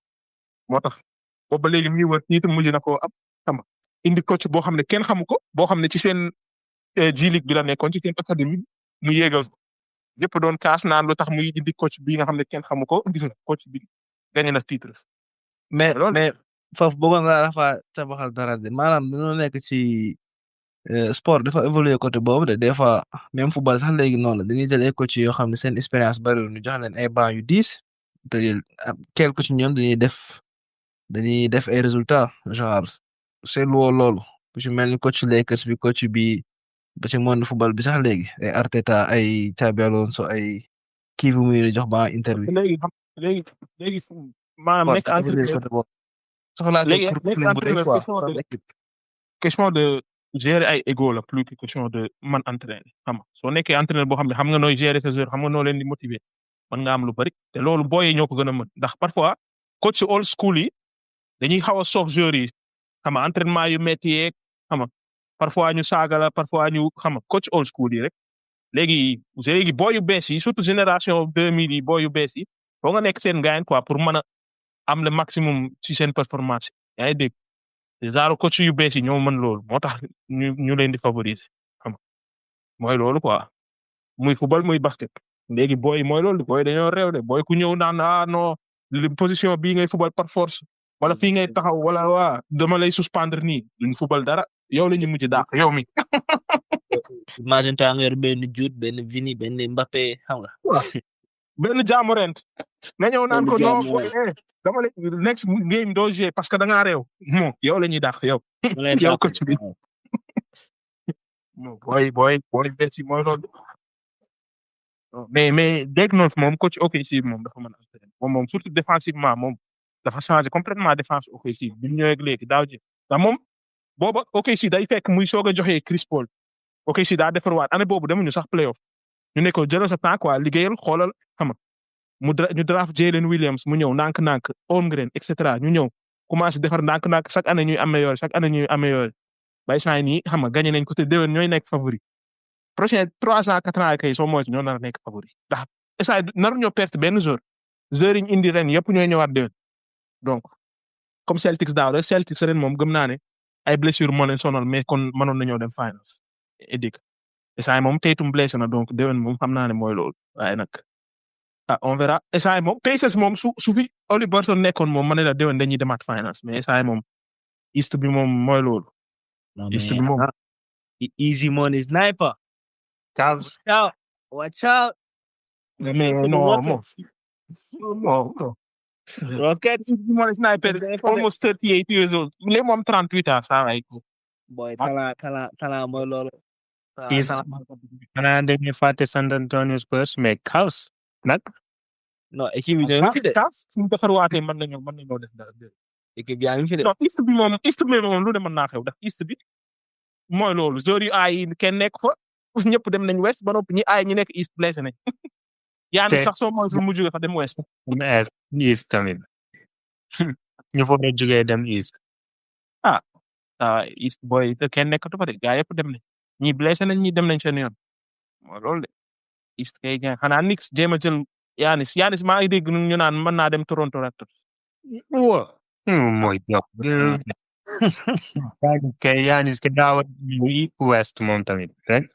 non boy Giannis kay su muusee du dem West comme que ñëpp West lañ toogal East noonu nga dem Finals easy koy def West. mais est-ce que loolu lañ soxla est-ce que joueurs yi loolu lañ bëgg. yow bëgg compétition. foogoon naa ne East lay dem mel ne Knicks wala feneen loolu laa foogoon de.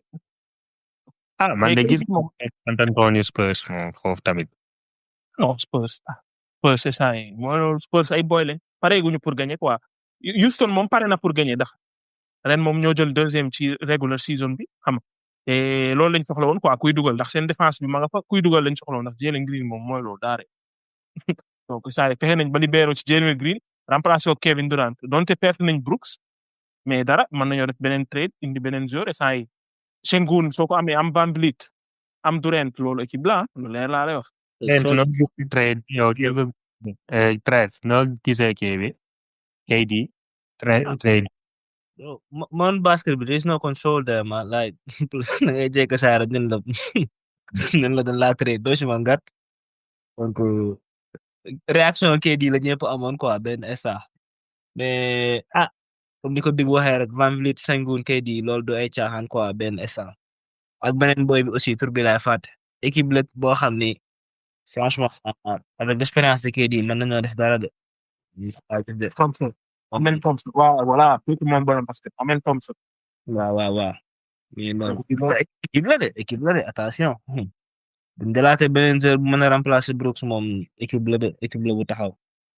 non ñoom kay moom amélioré nañ moom ndax Jalen Green mooy le playoff gain ay. Jalen Green la doon moom kooku mooy loolu. Jalen Green playoff P la maye quoi année bii gain. non mais kooku moom dafa ma bett ndax regular season bu mu def mu ñëw playoff def fi gat man noonu loolu moom mu caaxal quoi. mais si su fekkee kii la de équipe la de moom équipe Rockets moom peut-être mu def dara waaye man ragal naa ñu dem foofu am genre kay di c'est vrai que ku professionnel am na expérience ak lépp moom genre yii nii te mu bañ kaa yëngal mais pour man est-ce que du dem ba foofu affaire yi di ko kii affaire yi sàppi ko quoi ñi kay ban sàppi yow KD gañewul titre sans Steph Curry yow KD loolu lay war de essay KD loolu tax mu jugee Warriors pour ñëpp daa gañe titre ñëpp naan ko non Curry la. biñ koy coonoon sans boobu ba léegi naan merci kii que sans carré du def mais man KD loolu lay war bi KD essay lenn la soxla bokk ci carrière lenn lay war xaalisam toog ñi koy defaral lépp kay saay oh KD basket mooy laay fam de KD bañ na ko ba nekkut ak kenn fréquenté wul kenn day dem ba jëm dara basket rek la bëgg soo moytuwul ba 45 ans NBA non day dem ba club laa la wax di kii jàpp mi def gaay di ko perfectionné ko xam nga ni basket mooy laay fam foo ko yóbbu mu basket moom bariwul caaxaan Kyrie Irving kay mooy def yooyu gaay di luwe non KD moom professionnel la moom affaire yi moom basket moom fooyo waaye nag il est temps parce que jour bu toll ni KD ñi naan top 10 all time ñi naan top 20 xawma nangam sangam un des meilleurs de tous les temps yow ñaari titre nga am te équipe bi gën a aay ci histoire basket nga nekk ay Klay Thompson ay Steph Curry même équipe Draymond Green basket il est temps mu gagné benn titre boo xam ne moom mooy leader bi franchement il est temps de pour égaler carrière am te gagnéwul titre beneen titre moom carrière bi déception la quoi talent bi mu am KD waaye amoon ñaari titre nga wax rëy na de niveau yow jour bu toll ni KD lan la manqué ci basket day attaquer day défendre team bi équipe bu gën a rëy ci histoire basket histoire nga non si yow Warriors yooyu Warriors yooyu dañoo dem playoff de sweep first round sweep second round sweep third round dañoo naroon a sweep finals bi benn match lañ perte dañoo mën a 3-0 ñu perte 3-1 soog a gagné 4-1 bi ñoom dañoo naroon sweep playoff bi yëpp nga naan ma te jamono yooyu James Harden 60 points laan dugal par game te ñoom ay LeBron lañ tasel naroon ko sweep LeBron Kyrie Irving ak Kevin Love lañ tasel naroon ko sweep game 4 la Cavs gagné sinon dañ doon sweep playoff bi yëpp 16-0 saa waay boy équipe boobu boy fu mu tasel boy KD and Curry in the same team saa waay gënoon foofu tamit gaay ay Klay waa yow bon équipe boobu moom équipe bu mu tasee histoire basket laa yow waxuma la ay Bulls Michael Jordan ak ay Miami Heat ak waaw Livingston day dugg gayen mel na jinne gayen di fade away di dugal rek waa yow taay équipe boobu du ay foode ay Iguodala si banc bi come on équipe boobu moom mooy équipe bi gën a ay ci histoire basket moom mooy loolu KD moo fi nekk di xuloo Draymond Green rek ba jóge fa loolu ko yàqal mais sinon heure bi KD am na 5 ring wala 6 waxantuma la loolu mooy loolu mais war na gagné beneen moom boo xam ne moom xam nga lii dañuy xam ne lii ringu kay lii ndax LeBron loolu ko daloon daa dem Miami jëñi ñaari yoon ñu naan non boo équipe bi nga nekk daa 10 Dwayne Wade Chris Bosh daa mujj ñëwaat Cleveland gagné foofu ñu gars yi di ko soog a nangu xam nga ñii na commencé naan ko dëggoot nangam sangam waaye su nekkoon ringu Miami kese gars yi duñ ko nangu de parce que dañuy naan équipe boobu daa 10 Dwayne Wade Chris Bosh LeBron James c'est même équipe ay Real mooy loolu la kay di war a def nag man pour man xam nga laa bëggoon pour man KD day dellu OKC wóor na yàlla man loolu laa bëggoon KD day dellu OKC xam nga OKC déwén mu nekk favori KD ñëw moog SGA ñu koy loolu de laa bëggoon. su ko defoon de boobu neex kay. man kay loolu laa bëggoon. da doon njëkk chemistry équipe bi rek fu ay boy nekk di performer moom inde star mën naa jouer si ñoom psychologiquement de mooy loolu. non mais KD loolu du problème KD fu mu dem bokk KD loolu kay du problème KD. en fait non man kii mi lay wax de équipe am lay wax quoi boy yi nga xam ne dañuy jouer ak KD maanaam ñu gis star bu mel ni KD yor bal war a tirer wala dara ñu koy jox KD psychologiquement mooy loolu quoi danaan KD star la et tout xam nga. mën naa jouer si ñoom de maanaam bu fekkee nga am groupe boo xam ne am na cohésion am chemistry ñu déggoo nekk ay xale nekk ci seen commencement carrière moom neexoo déggoo nii gagné titre boo fa indee KD moom mooy loolu wóoru. KD moom comme que dem na Warriors booba Warriors ñu ngi soo commencé gagné benn titre lañ amoon fekk parce que Curry Klay Thompson Draymond Green bokk ñu gagné yeneen ñaari titre pour man moom loolu du problème moom KD moom fu mu dem bokk. mais joueurs yooyu boo wute nañoo ñii de ay SGA ay Dort Klay Thompson Steph Curry Draymond Green bro doo leen tëkkaleeg booy ndaw yi mentalement bokkul de. en tout cas waaw loolu pour KD moom mën naa kii instant moom bokk na si favori yi ndax Rockets deuxième lañ jël ajouté KD instant moom bokk nañ si favori mais West daa seede de West ñëpp mën a gagné ñëpp maanaam West ñëpp mën a basket Lakers ñu ngi nii di defarwaat instant bi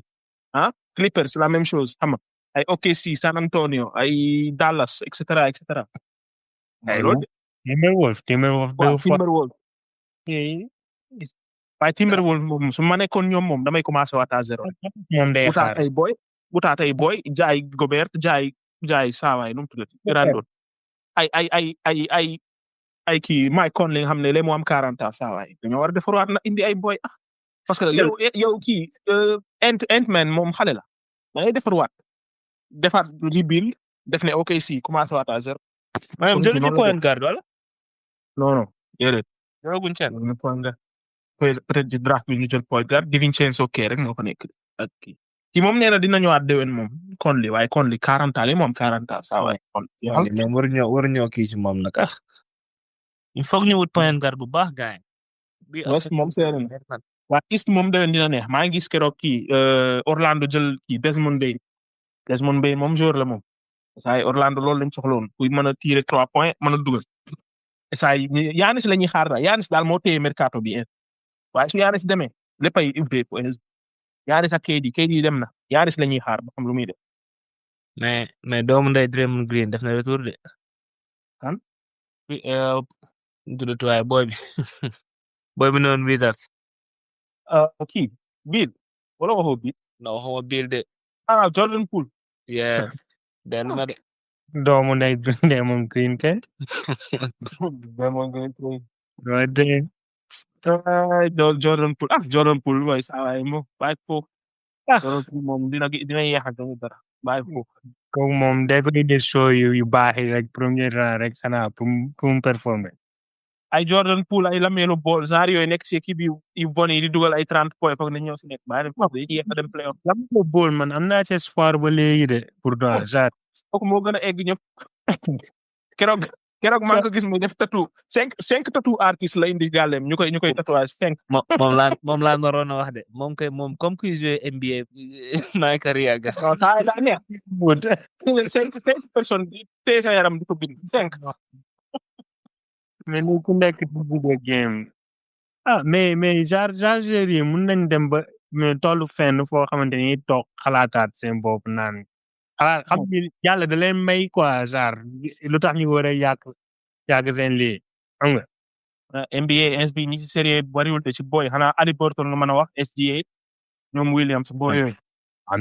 na de saa Tatum. Zion sérieux sérieux. Tatum Anthony Edwards moo gën a wax yëpp moom. Facebook moo ko yàqal Zion. Anthony Edwards 23 ans la am ñeenti doom ak ñeenti jigéen yu bokk day seen lool. mais ba léegi mi def li ci war moom ci biir terrain moom mi def. biir terrain bi waaw. mais genre yooyu après da ngay di concentré. non. ay SGA ay Tatum Wemby saa yi. Tatum du xale de Tatum mag la de. Tatum 98 la. Tatum is 27 na wér. boy laay wax ñoom Zion laay wax ñoom Ja Morant ñooñu laay wax ñoom Anthony Edwards ñooñu moom sérieux ñoom Lamelo Ball ay Jordan Poole ñooñu moom sérieux mooy loolu. américain moo tax it xoola dinañ yéex a gagné de xoola instant ni 2018 lañ gëj a am MVP James Harden te xoola ñiy gagné titre yëpp waaye étranger lañ SGA gagné na ko nii gagné na Finals MVP gagné titre bi gagné MVP bi Jokic defoon na ko Giannis defoon na ko ñooñooy fii instant yi pour man déwén MVP bi Luka Doncic moo koy jël. foo bàyyi du process temps yi mi ngi focus. temps yi gis naa ne moo ngi focus di entraîner normal. Joel Embiid américain la de nga naan ay. Joel Embiid lu mu nekk américain bàyyi ma waaye. waaw ci Olympics yi. Joel Embiid gars yi su laakee anglais gars yi moo la gën a am accent africain.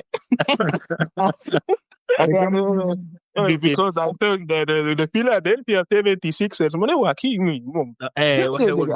waxewul noonu. waaye xoolal fële ngay toll dégg ko mu wax nga xam ne kii africain 100%. non kawoon na man. sa accent américain la yor de. yorul accent américain de yow accent français bi ke moo de accent bi yéema la yor. comédien africain boobu bu nekk Amérique bi wax di wax naan ay mbada soccer ko mu tudd sax. Michael Blackson. waaw même accent lañ am. come on man.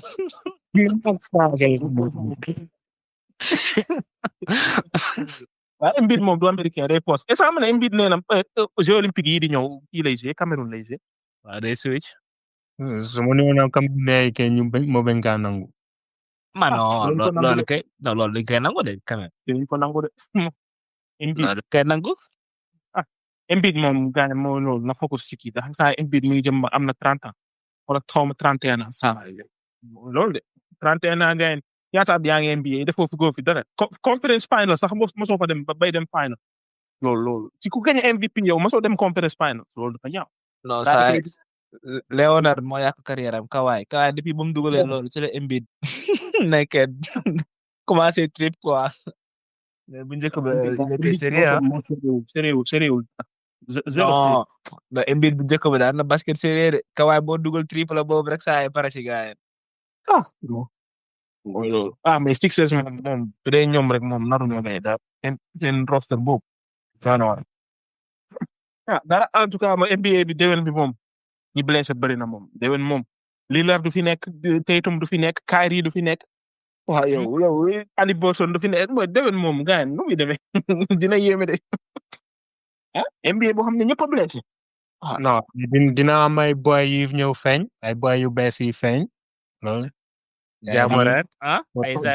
sa gars ñoom Zion ak Ja ñu war a jël sa responsabilité xam nga neexal NBA bi. moom boy de boy yoo xamante ni genre soit jeu ñu ren wala performer wuñ ren genre wala ñoo xamante ni kenn xamu leen xamagul leen loolu. boy bi maa war a jël first kii bi first swap. wala ay Alex Sarr moom. Alex Sarr kay ba yaa neex. Wemby kay lañ war a ñëw mu déwén moom année la war a doon déwén moom war naa ñëw gaañ xam nga laal benn MVP wala xam nga def différence. mais même kii de Mohamed Bamba. non Mohamed Gueye la tudd xuma. Mohamed Gueye di nekk Atlanta Hawks. dama kaa jaawal. kooku moom jour la moom. kooku moom jour la moom. mais kooku war na mën a dem Coupe d'Afrique de Sénégal de war na mën a dem de. si moom nekkul ni di xaar Amérique moom tamit. Amérique daf di xaar Amérique kañ la dem Amérique bay xaar Amérique kii mbër ki dem dem ay di xaar Amérique waaye. bokkul. ki Sénégal lay ñëw de sûrement. Coupe d'Afrique bi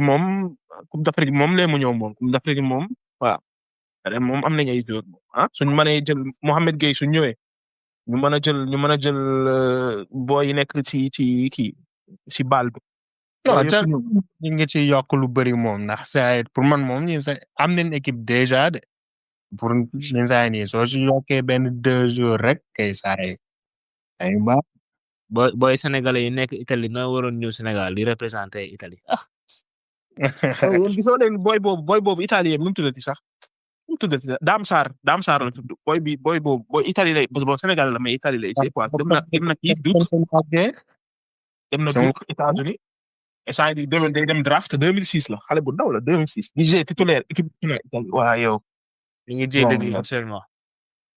non Sénégal moom pour man moom Italie am nañ espoir ci boy bi de Dame Sarr boy bi dafa mën a basket waa yow 2006 yow imagine 2006 di départ Serie A Italie di départ équipe nationale waa yow loolu ku waay génnal ko boy Italie phénomène la de jey kooku phénomène la de ayo Barça dem départ Serie A dem Barça di départ Barça mi dem na États-Unis nekkul n'importe quelle équipe de waaye fédération sénégalaise waroon na jéem a def dara kon jéem kaa xëcc nag de non même chose bi Italie la juddoo màggee fa waaw non kii kay Odeur say fu mu doon entraîné ay daan na faa doon dem tey foofu moom mosoo ko gis yow mënuma ko noonu nag moom grand joueur la moom mais fédération sénégalaise basket dafa mel ni mooy loolu de tax ko kii de waaw parce que moo leen intéressé wul si bopp bari na coow di moom seen fédération bi en tout cas ouais loolu moom am na mais dara Coupe d'Afrique bi su gënee jege dinañ ci wax incha allah su gënee jege dinañ commencé wax nañ jàll si football bi mais ñuy jàll ci football bi saa yi man bëggoon naa laaj ñi déglu fii téléspectateurs yi ñu wax ci comments yi ba xam li nga doon wax sànq ñoom liñ ci xalaat genre meilleur team de tout le temps ndax man moom fekkeewu ma mënu ma cee wax lu bëri bi nga ne Golden State Warriors 2016-2017 mais il y a aussi Bulls 95 96 moo am boole na bari léegi wundi ba toog seen kaw laa leen Celtics 85 96 aussi genre équipe yooyu man fekkee ay nañ wax lu bëri ak Los Angeles Lakers jamonoy Shaq ay 90 ay 99 des na ne wax gaay ne xool gaay ñoom li ñuy wax ci commentaire yi ba xam ak Celtics commenté Celtics bu Kevin Garnett Celtics ban Celtics Kevin Garnett mais état il faut ñu boole si OKC yu ren de OKC yu ren record yi battre bëri na non si waaw Non. si OKC 2025 bi waaye yow ñaata record lañ battre oui affaire- ok si suñu tegalee beneen année gagné waat ko foofu laa leen foofu laa man kay su ma wax année laay wax benn année laay wax sama dynasty maanaam non équipe bi kay ci boppam laay wax man même pas saison bi ñu def mais équipe bi laay wax ñoom composition bi ñu yor xam nga pour man de moom ok Warriors boobu moom Steph KD boo ko baax bi kër si benn équipe nooy gañ ko daa moom yow prime LeBron gañ mënu si dara dañ ko sweep Steph ak KD moom loolu moom cheat code la quoi non loolu NBA moo ko waru yoon nangu si bopp loolu NBA si bopp moo waroon ne bi fi amee muy loolu waay come on man loolu daa mën a de mi ngi mel ne essay ni Giannis jóge Bucks dem Nuggets loolu kan mooy gañeeti kenn dootul gañeeti Nuggets ñooy continuer di gañe rek ba keroog Giannis di fa jóge waay come on loolu warul mën a nekk saa waay mooy loolu dañ xool lu gars yi di wax bon su dee football bi moom daanaka mooy loolu mën nañoo wax ci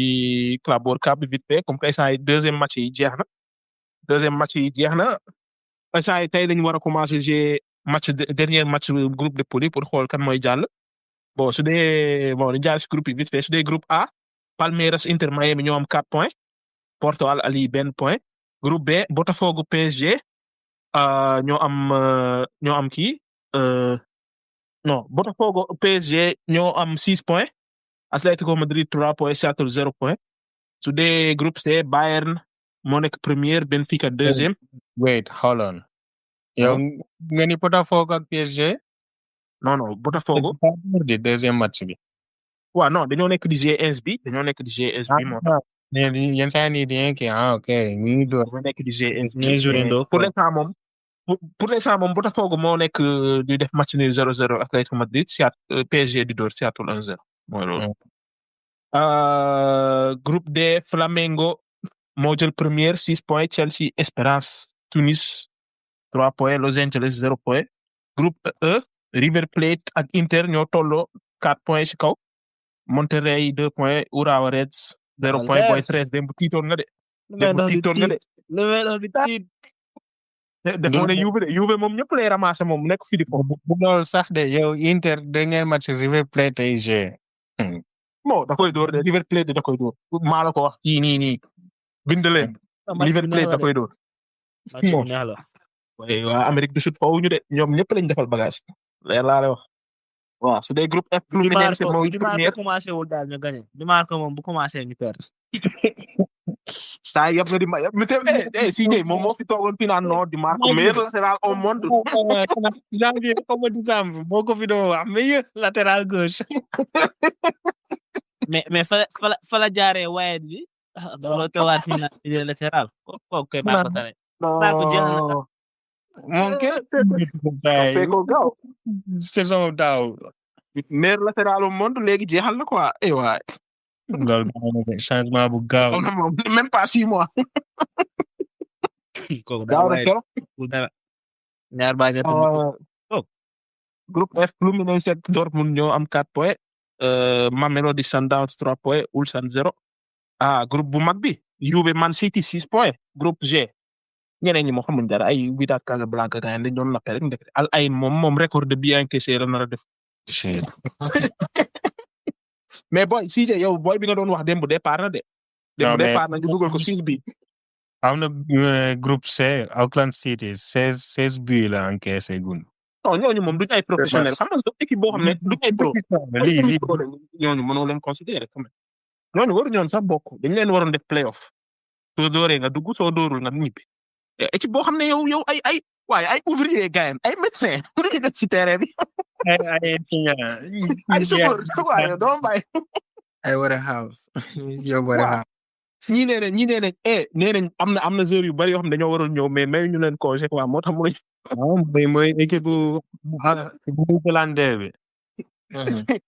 may ñu leen congé moo tax mënuñoo ñëw joueurs yu bari may ñu leen congé quoi yow imagine toi nga liggéey 12 hours shift ñu lay jouer le latéral nga jouer contre Olise ak kii Sané gars loolu tamit waaw non boy moom kay say moom day entraîner chaque jour président Auckland bi moo si gën a am na ku ne président Auckland bi moom mus ñëw si tournoi bi nga xam ne participer rek dañu lay fay 100 millions te yow 100 € ngay fay gars yi 3 millions la encaissé te yow joueur bi ëpp salaire 100 € nga koy fay 100 € non dañoo bon donc day business mi ngi business lu ndànk sax kooku léegi mu jaay club bi xam naa déwén su ñëwaatee moom garaawul tekki na kooku day jaay club bi laa la wax xaalis bu ma nii que moom kay du ko wax joueur yoo xam ne ay semi pro leen da nga leen di tompal dara rek mooy loolu groupe bu mujj bi Real ak Salzbourg 4 points Al Hilal 2 points Pachuca 0 points moo ngi noonu instant tey lañu war a commencé jouer affaire yi instant yoo noo gisee tournoi bi instant tournoi bi commencé na neex de waaw niveau baa ngi yëg si nag soo xoolee parce que européen xam nga début bi ñoom ba léegi zéro guñu sax seen niveau dëgg mais xam naa lu ñuy gën di dem rek niveau bi di gën di yéeg surtout côté Europe bi nii ak man surprise bi moom mooy équipe bu Koulibaly bi def nañu leen surprise yaakaaruma leen woon noonu quoi seen niveau bi ndekete ay jàmbaar lañ ko wax peut-être dañ qualifié parce que seen dernier match bi suñu dooree sûrement Real ak Real Madrid su defee faux pas wala kii rek ñoom équipe bi day indi nu mu tuddati su defee faux pas ñoom mën nañu qualifié quoi. yow doo suivre championnat Arabie Saoudite bi. sometime rek mais pas comme Europe quoi sometime match yu mag yi su amee nii naa seetaan mais pas non. Al Hilal kay saa ñëw fa mun foofu. déet Al Ittihad ñoom Kanté bi ñoom Benzema actuellement. Al Ittihad ak Al Hilal ñoo gagné Ligue des champions bi ñii gagné coupe bi ak championnat bi. Al Ittihad technologie. ñoom kii nii ñoom Koulibaly bi ñoom daaw lañ taxawoon daaw. waaw daaw moom lañ taxawoon. daaw amuñu défaite joué nañ ba fépp amuñu défaite Ligue des champions kese lañ amoon défaite. mais Neymar dafa jóge nag moo tax. Neymar joué lu bëri. Neymar 180 minutes la joué encaissé 200 millions. 180 minutes la joué encaissé 200 millions. Neymar moom arnaque waaw. 1 million par minute la encaissé. waaw. arnaqueur la de xaw na leen rey soo ko dem. mais arnaqueur kay. mais dara nañ xool man de moom bëgg naa waa Europe toog waa Europe dañoo soof duñ football duñ bàyyi gars yi football. mooy loolu yàlla nañ toog ñoom ñëpp. kii de Atlético Madrid mi ngi bëgg a kii de mi ngi jouer match bu métti sax. ñaa seetaan. ñu jouer match bi yëpp de waaye waroon nañ leen jox kii bi de. benn penalty si amoon na arbitrage de kay. mooy loolu. mais yéen kii bu dee compétition bii nii man moom yéen a ma gën a xam farat bu ma ko waaye keroog yéen doon laajte lu tax équipe bu sud-américain yi taxaw quoi genre mun naa ni ñoo gën a xaw ma peut-être ñoo leen gën a yittewoo compétition bi ndax xaalis bu ci nekk tamit benn instant waaye mun naa ni tamit du excuse nag pour équipe bu européen yi mais température yi ñuy jouer tamit saay mooy loolu yéen génnal foofu non mais nañ waxante dëgg yenn match yi saay 2 heures ci ngoon maa bi ay 40 degrés yow ngay jouer 40 degrés ci naaj bi nii ñoom tàmm noonu lay demee tàmm température yi bu dee équipe bu sud-américain yi te équipe européen yi saay ñu jugee ci ay 15-20 degrés ñëw 40 degrés saay surtout ay hurricane yoo xamante ne saay yaa ma gën a xam tàmmuñu yi nii saay du yomb ci ñoom quoi mais il faut nga may leen tout temps pour ñu am kii ñu koy waxee sax adapté wu quoi xam nga benn instant mais yaakaar naa ni li gën di dem ci biir kii équipe yi di gën a performer quoi même PSG tamit même chose lañu laa mën a wax seen match ak Botafogo xam nga yeneen équipe bi tamit mooy loolu mais man moom kon ni ma ko waxee keroog rek man moom xam naa ni moom su ko dalee quart de finale yi moom laa leen di gën a farataal compétition bi quoi ndax ñoom sax quart de finale lañ ci gën a nekk engouement bi gën a dugg quoi plus que ñu dem rek ay équipe yoo xamante ni ñoo di encaissé 16 bi ci benn match 11 bi ci ñaari match astafurlah mais ñooñu duñ ay pro ay moom dañoo ñàkk jom ndax gañoon nañ fi Champions League Asie bi daaw lañ ko gagné daaw ñëw rek leen di door ay 5 kay Juventus di dugal 9 bi ci ñaari match yaakaar naa ni 2018 laa gëj a gis Juve di dugal effet Tudor bi mi ngi mel ni club bu Sénégalais la benn su rëccoon ba dugg fa wax dëgg kay gaay ñu leen di wuti rek mais yéen kan ngeen gis moo nar a dem kii ba nar a egg ba quart de finale saa yi wala jan surprise ngeen yaakaar ni dina am. man de équipe Europe yi ko jël sérieux comme ay City ay PSG ñoo nar a dem ak peut-être benn équipe Sud Amérique donc peut-être ñaari équipe bu Europe wala ñetti équipe Europe benn équipe Sud Amérique loolu da laa gis ku mel ne Flamengo moom gis naa ne moom dina sori. Flamengo baax na trop. Flamengo baax na Botafogo baax na River Plate baax na ñetti équipe yooyu moom. River Plate. Botafogo niñ cee dal nag de saa yi. Al Hilal tamit mën naa sori waaw. même Boca mi ngi ci ba léegi Boca Juniors. Boca mooy loolu.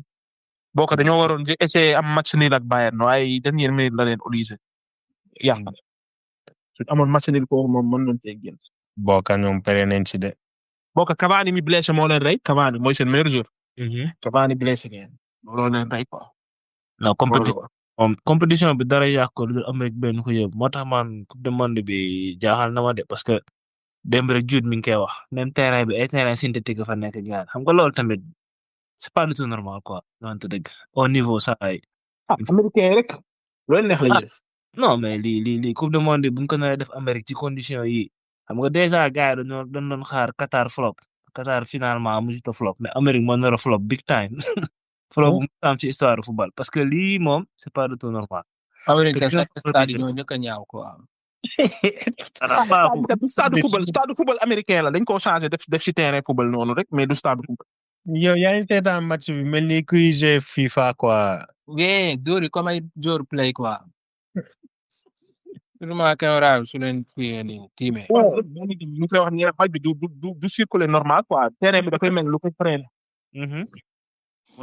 yooyu yëpp faa ñu bàyyi ko xel de man pour man du alibi de loolu buñ génnee wax ko c'est parce que dafa am quoi. non mais loolu moom mën naa d'accord ay terrain yooyu mën naa d'accord mais température booy. ci température non température day jouer de. ba ko rek moom mii sax laa loo xam ne boo ko yóbboon ci 35. non mais température yow en tant que joueur yow loolu waroon nga ko préparer parce que yow joueur africain dañuy jouer coupe d'Afrique ci température bi rek. yaa ngi jógee ci par exemple Paris bi nga xamante ni Monaco la joué seen match kii bi 20 degré laa la wax de. final Ligue des Champions nga jógee fii nii dem Amérique saa yi nga xamante ni presque double bi. saa yi lool noo ko mën a gérer noo ko mën a préparer. waaw mais loolu xamoon nga ko en avance te gis nañ fi joueurs yi africains yi di jouer ci conditions yi gën a tàng te dañ koy gérer yaa ngi dégg. coupe d'Afrique yaa ngi nii joueurs yi dañuy coupe d'Afrique yaa ngi nii coupe d'Afrique temps yi la nekk décembre coupe d'Afrique du Sénégal perte contre Algérie nekkuloon ci été. ci biir tàngoor bi bokkul africain yi ñoom maanaam tàmm nañ température yooyu. mais tàmmuñu ko parce que ñu ngi jouer Europe ñoom ñëpp Europe la ñuy jouer tàmmatuñ ko. tàmm nañ ko mais loolu dañ koy préparer teel a dem.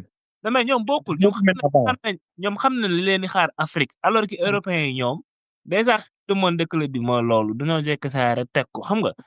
jël ay Jude Bellingham ak i Harry Kane nga xam ne ñoom Angleterre duñ gis naa si Allemagne duñ gis naa si nga leen di yóbbu si condition yooyu saa rek nga dëgg. bi yomb boo jëlee Nicolas Jackson mi ngi mel ñu ni bëgg ak ñu bañ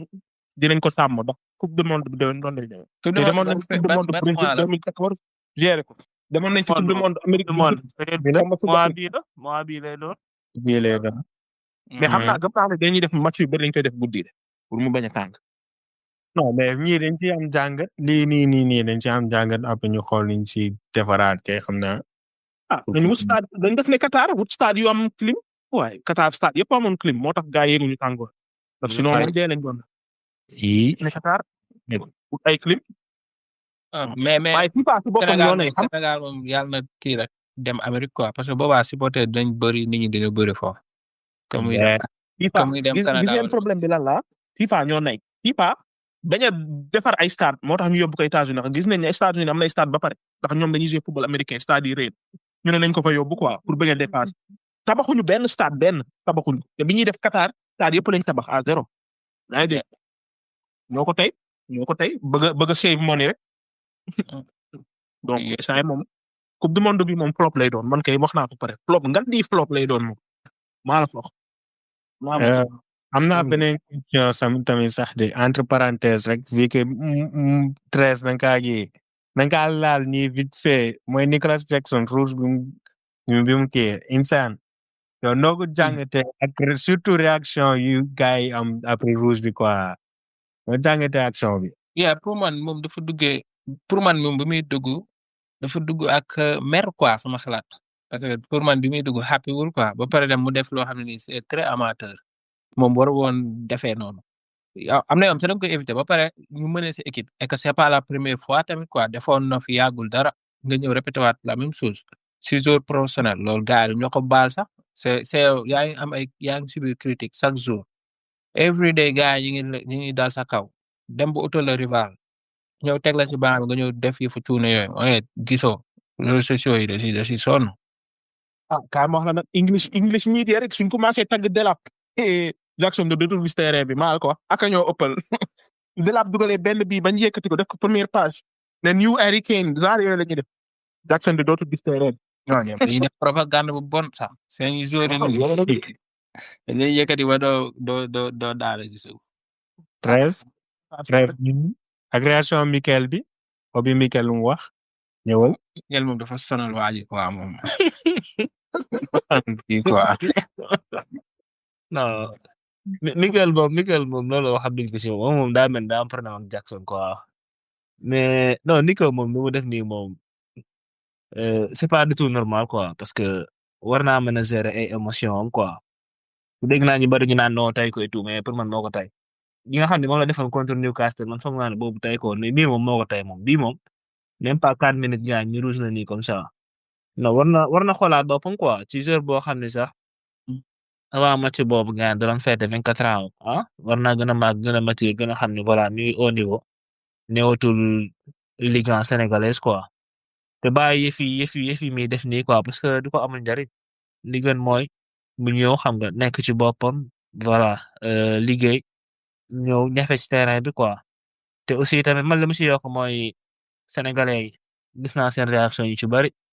mais pour man moom dañoo jum ci côté boobu quoi genre ñun ñëpp xam ni def na erreur mais gis naa ni nu ñu réactionné noonu doonu toll li gën quoi pour man li gënoon mooy xam nga ñu indi ko ci pet ñu wax ak moom xam nga xamal ko ni voilà lu mu def nii tamit mooy loolu mais sans autant que ñu ne fii di ko wax n'importe quoi parce que ñoom ñoo ngi nii voilà di faral Real Madrid ak i Barcelone bu fi Yamal defee dara wala Bellingham naka su dul noonu fi la ñuy nekk di ko protéger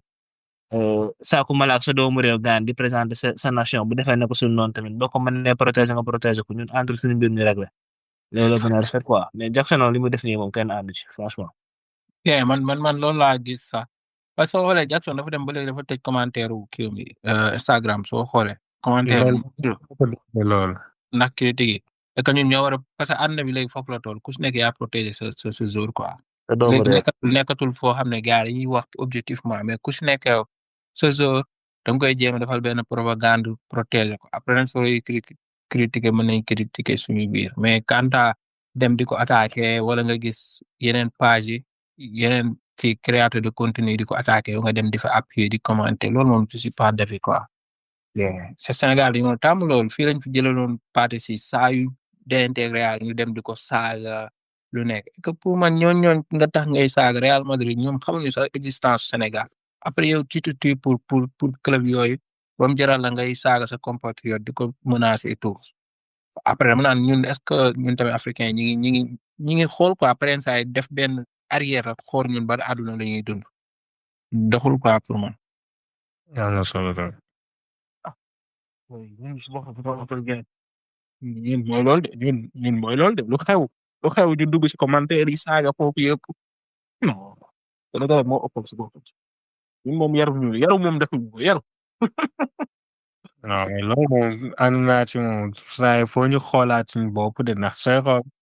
maa ngi doon wax fii keroog saa yi suñu joueurs yi li ñu war a def mooy di leen yëkkati quoi kon ñi français yi ni ñuy def anglais yi ni ñuy def même espagnol yi xoolal li ñu def nii ak Nico Williams Yamal daaw bi ñu defee européen bi ñu def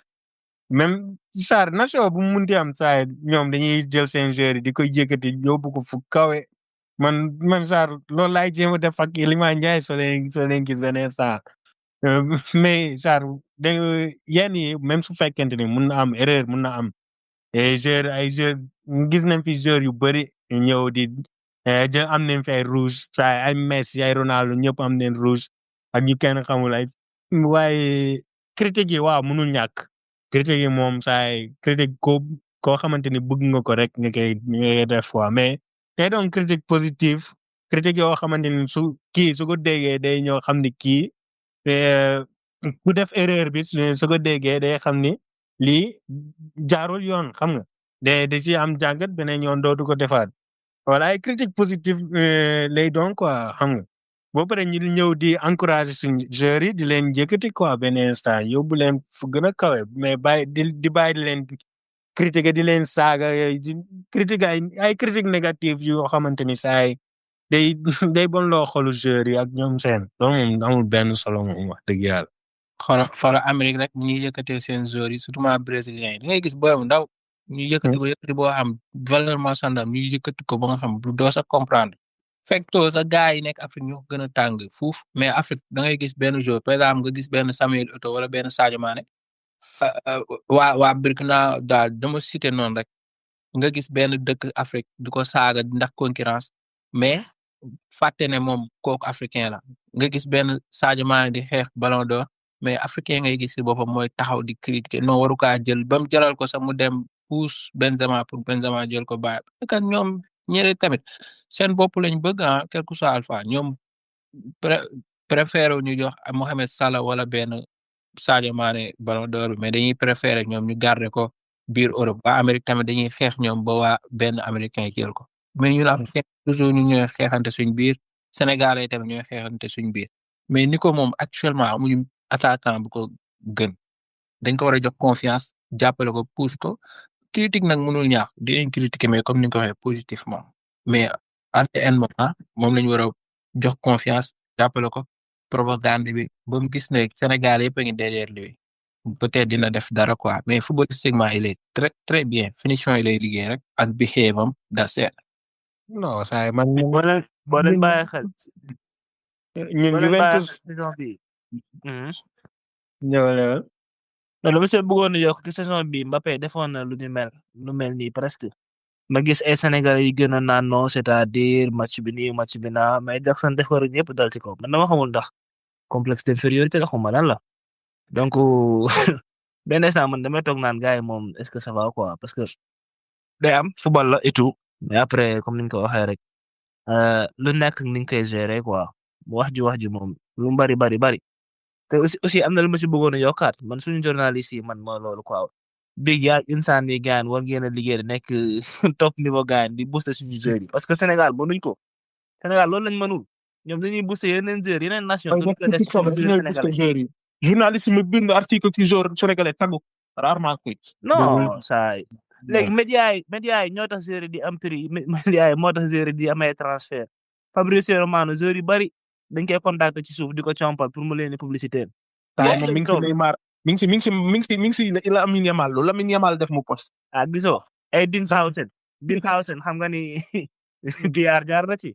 Sénégal Lamine Yamal mu poste mu 17 ans non c'est incroyable. Lamine Yamal daa bëgg a dem.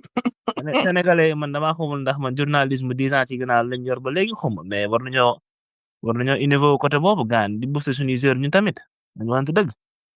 parce que soo xoolee da nga koy xoolee benn jour man maa ngi doon kii ne suñu équipe nationale maa ngi doon def benn jàng mais suñu équipe nationale kii bi local bi tax doxul loolu la quoi parce que ku si nekk da ngay jéem a tirer kenn am ba yéegal kenn léegi ku si nekk da ngay xool sélectionneur bi saa yi defee sélection rek si U23 yi que ce soit muy U18 yi par force critique yi day jógee di passe booy bi woowuñu ko lu tax woowuñu booy bi xamul dara booy bi léegi ku si nekk yaa ngi xaar match bi jeex ba nga def critique ne booy bi nañ leen def ba indi ko bras long la lii la léegi avec ça nan lañ bëggee équipe bi di dem parce que ku si nekk rek yow yaa ngi am koo xam ne nii léegi yow koo ngay jéem a booster xool ko rek nii si vacances jours yi tu vois ku nekk yaa ngi am benn koo xam mooy selon ko moom ngay jéem a waxal lu baax ñi si des nga lay descendre carrément ko amul bàjjen doo tax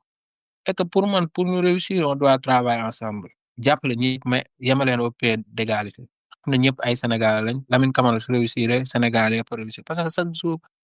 journaliste européen suñuy wax li Sénégalais la ñuy wax duñ wax fii la Sénégalais Jackson la Sénégalais Saal ñun si loolu la ñu war a woo keroog maa ngi gis même pas benn kii grâce dugal benn Sénégal dem commenté ma ne ko ñun de xam nañ laaj su nekkoon yow yaay suñu attaquant jël nañ coupe du monde après ñëpp repli bi waat ko affaire def buzz nii et que suñu joueur suñu gisee lan lañuy wax comme ñun ñii gëmuñu ñu quoi et que warul demee noonu. waaw foog loolu demee loolu Sénégal moo gëm boppam si boppam mu seen bopp waaw coupe du monde wala coupe d'Afrique ñooy ñëpp sol maillot naan nooy bi Sénégal xawma manque wuti ndam li te yow année bi yëpp yow lijjanti yow sax man li ma gën a métti équipe nationale day jouer Sénégal fii jam ñaaju bay dégg ñuy kaas naan stade dafa sori stade bi lii après ñoom ñooy toog di critiquer waat saaga et que yow sa équipe day Sénégal man mu génn sax moom a gënal muy recevoir parce que su recevoir terrain vide comme moom kii lay jouer huis clos lay jouer su demee fële su demee extérieur nag da ngay gis ne stade day fees dell parce que équipe adversaire bi dañ koy duy ba mu fees ñun suñu quelques supporters yu dëkk alentour dinañ ñëw xoolal Angleterre bi ñun bëriwuñu mais dañoo dem du stade bi gars yi supporter mais Sénégal suy see jam ñaajo day mel ni dëj moo am Sénégal c'est après ñoom ñëpp nag ubbi seen téléphone yi di kaas. loolu neexuma loolu def na ree de man li ma defee ree mooy bopp maa génnee suñu maa yi de génne bu weex bi defal ñu ko vert jaune rouge Sénégal yi génn di kaas naan maa yi rafetul alors que maa yi bu génnee kenn dem ci sabu puma bi jënd maa yi ñëpp Colobane la ñuy jubali. billahi wax nga problème bu garaaw sax. loolu problème gënu ko garaaw.